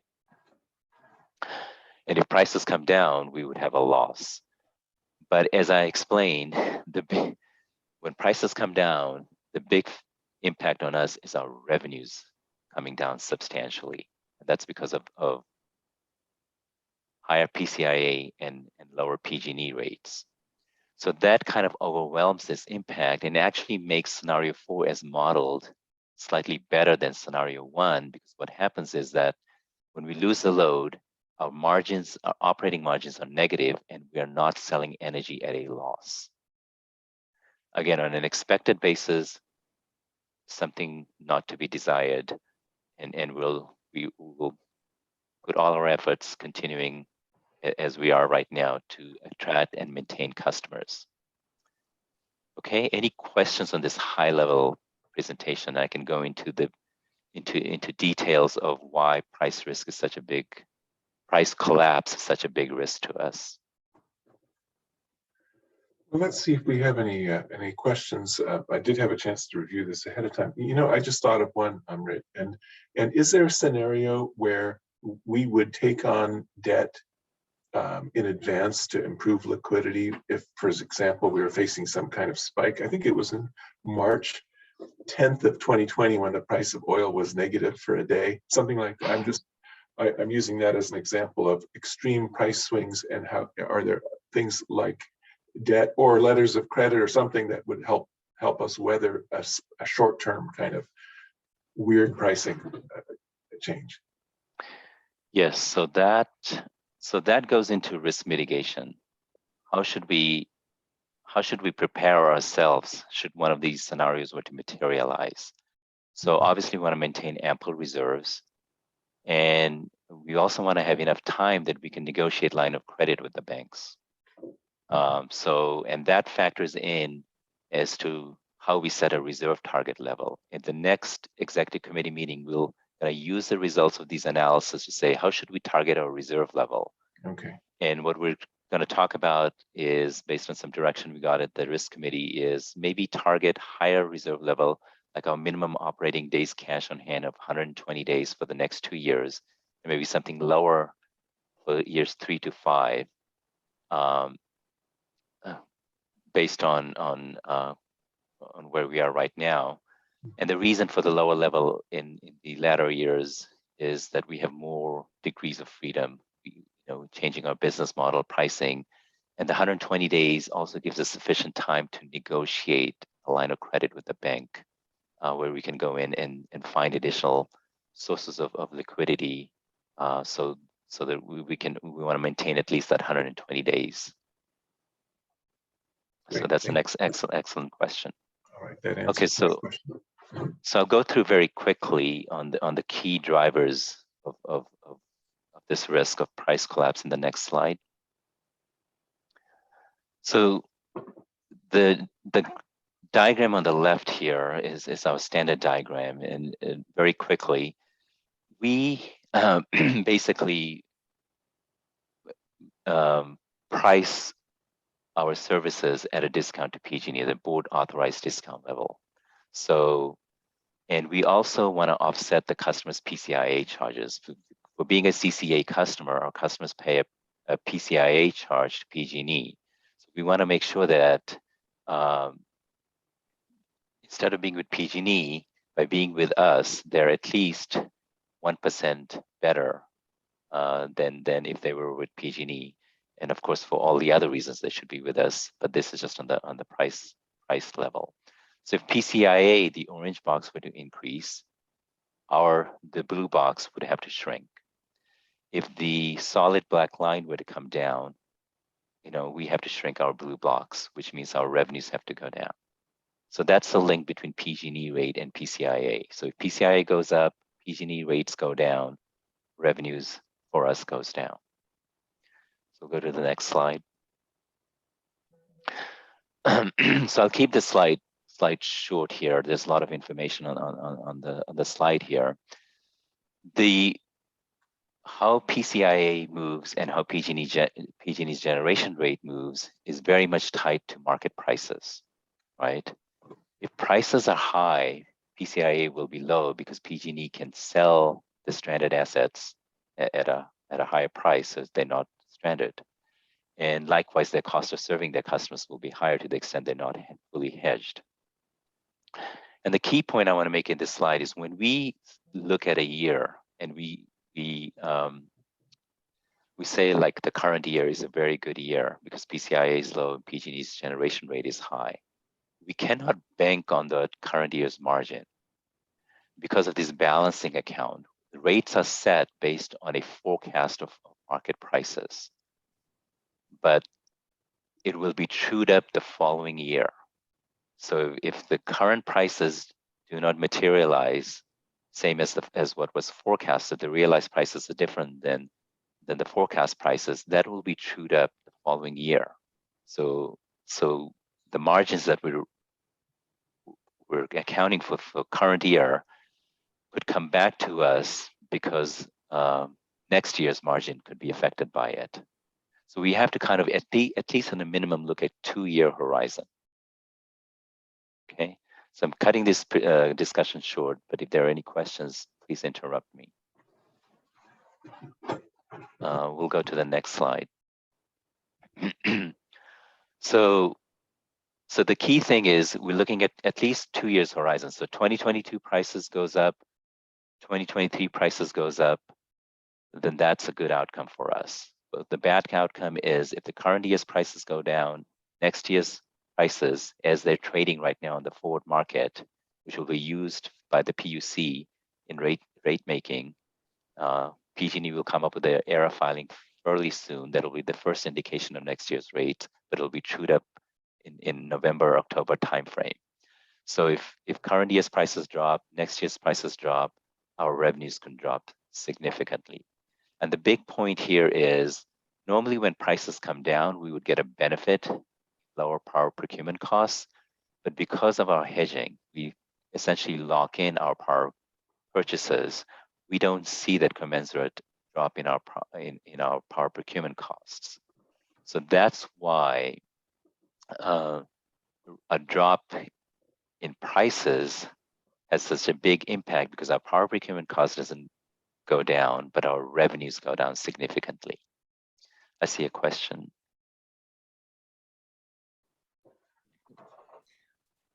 Oh, yes, Director Martinez Beltane. I just lost my train of thought. I was focusing on what you just said now. I'm sorry, Amit. I'm sorry. I'll come back. That's okay. Yeah, no worries. Can you just restate what you just said now?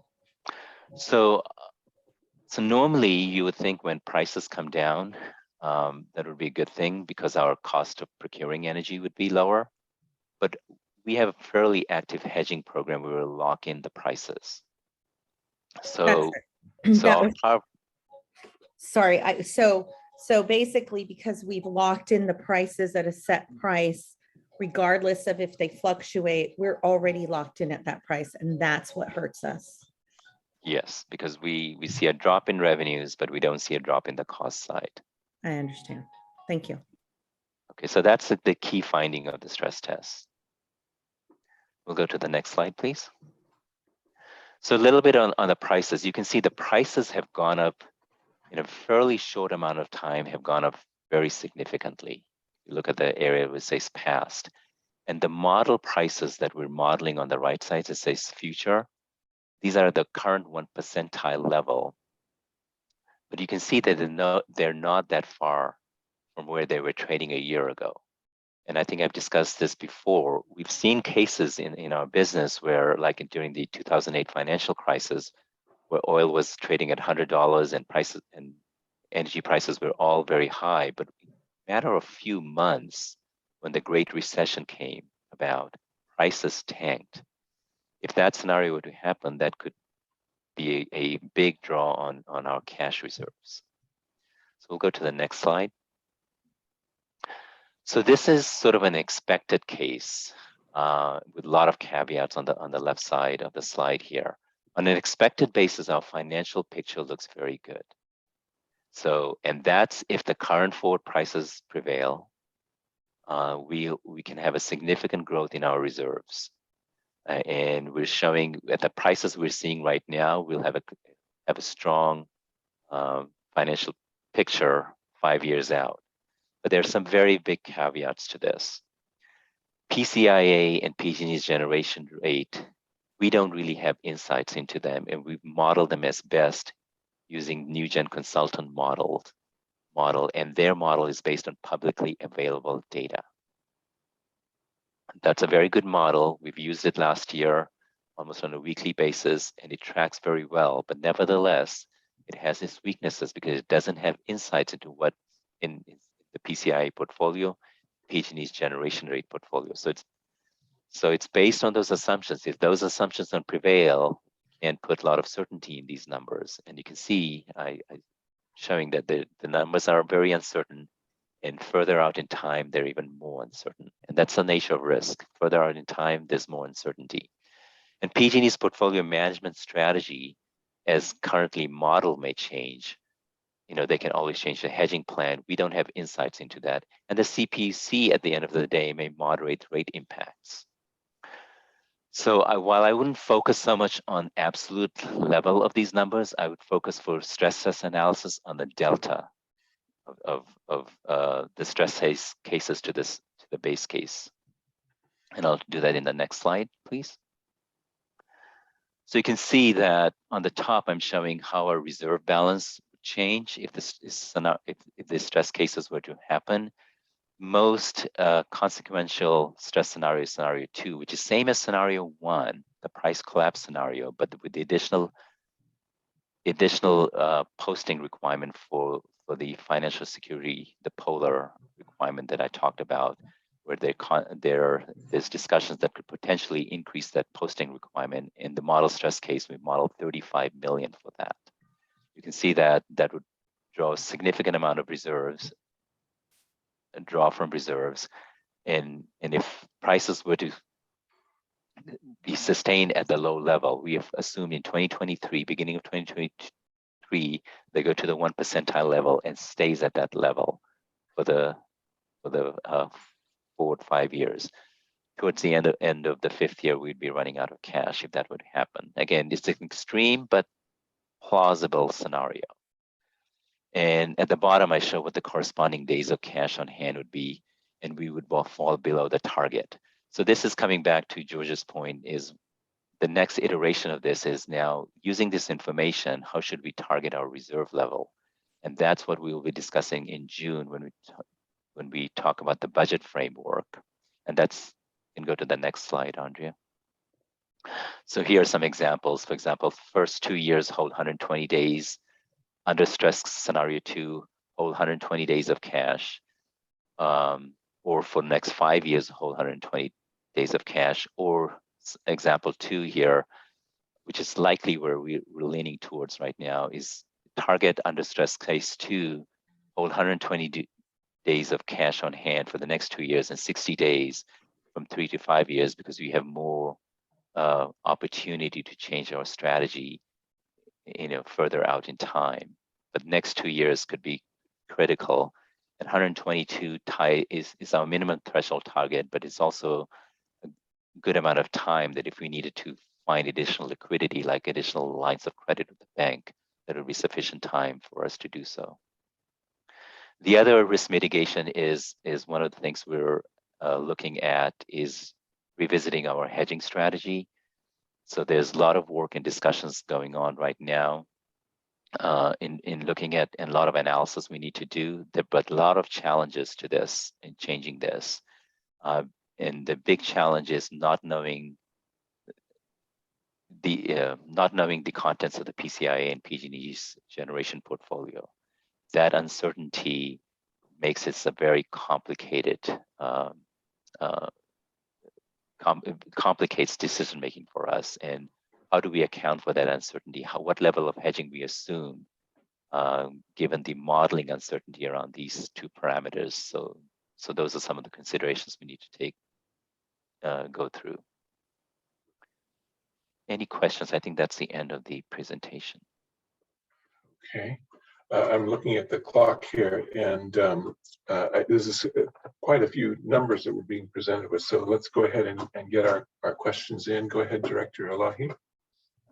Thank you. A quick question. I guess when you say prices go down, we've got kind of a locked-in customer base, and I don't know when was the last time any utility prices went down. I mean, I was just looking at something. It said they've gone up like 450% in the last 50 years or so. So is that what you're talking about? That the price that the customers pay us would go down? Or are you talking about something else? I'm talking about the wholesale energy prices, where we have to procure prices. Those prices come down. And when those prices come down, the PCIA will go up. And PG&E's generation rate will come down somewhat, depending on the level of hedging they've done. And because we peg our revenues to those two components, our revenues will come down substantially. All right. So in a sense, the customer is still paying the same or more, but we're getting less because the PGI is taking the PCIA cut out of it.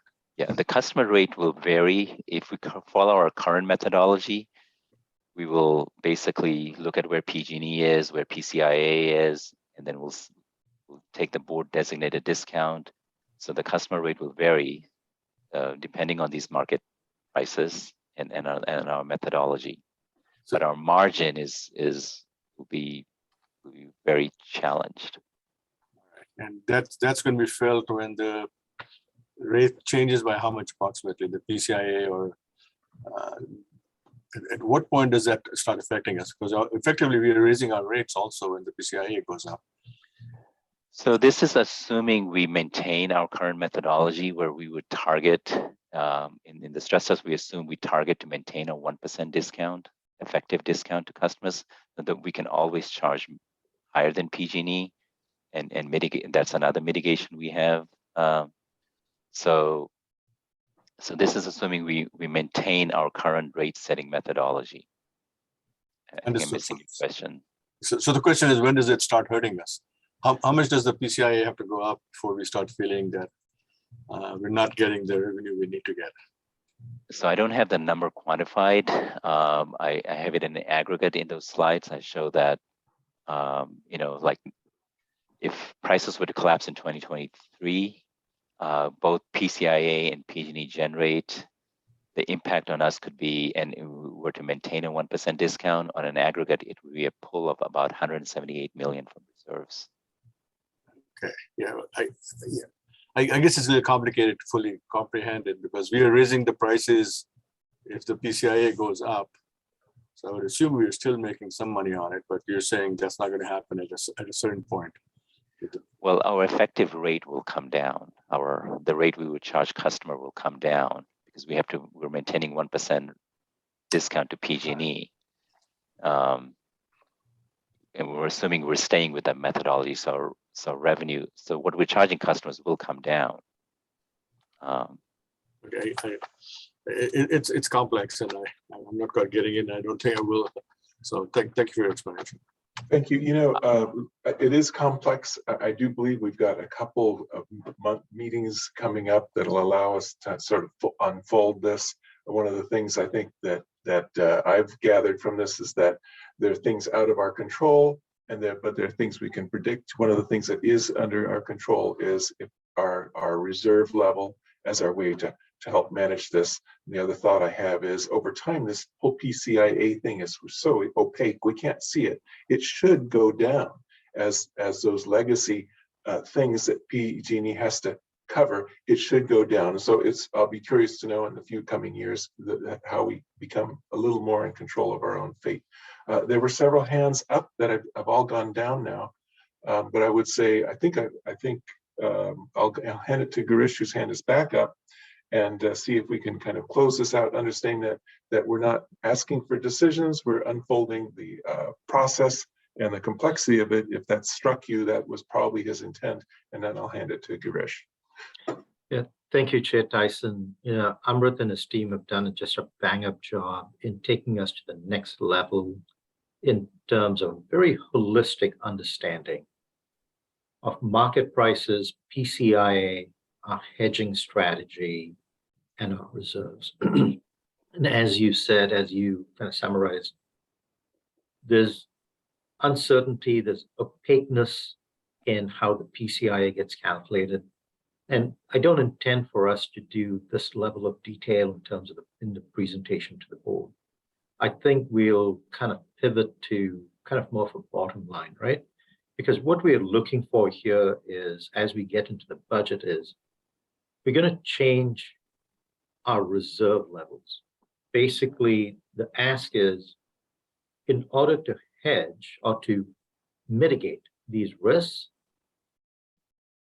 increasing our reserve levels makes sense.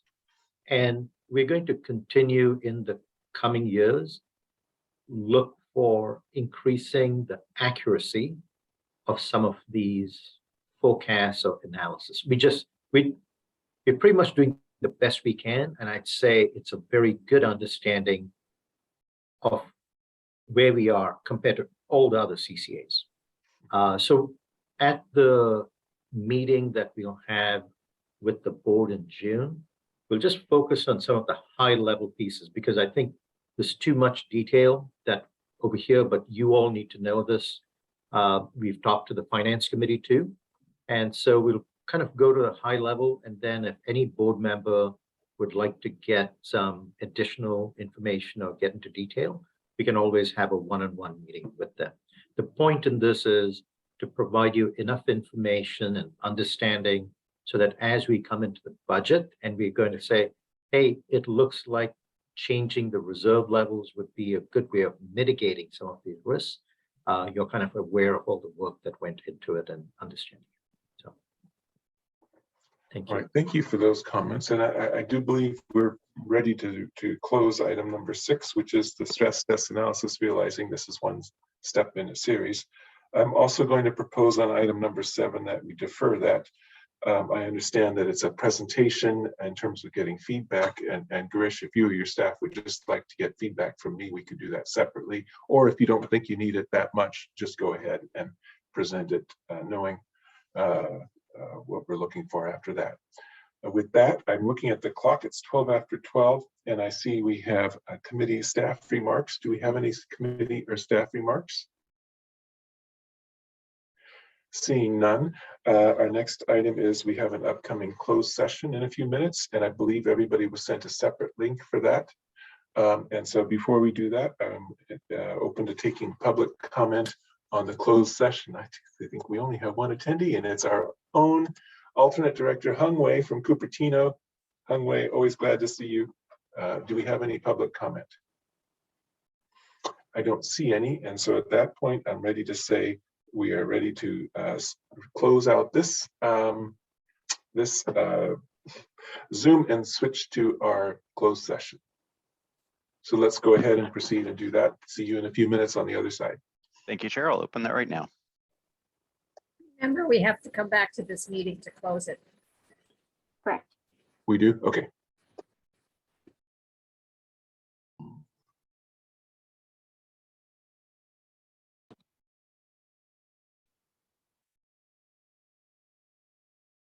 There's still just 2 of us, right? I think the Isa is signing. Oh, 3. Okay. Let me put up the participants again here. 1, 2, 3. Liz is coming over. We're waiting, There we go. waiting for Liz. Yep. All right. I don't see any members of the public here, but that's fine. So welcome back. We're returning from closed session, and I can report that we have no reportable action. With that, I want to thank everybody for attending today, and I hope you have a good day, and we will adjourn this meeting. Thank you and have a good weekend, guys. Happy Memorial Day.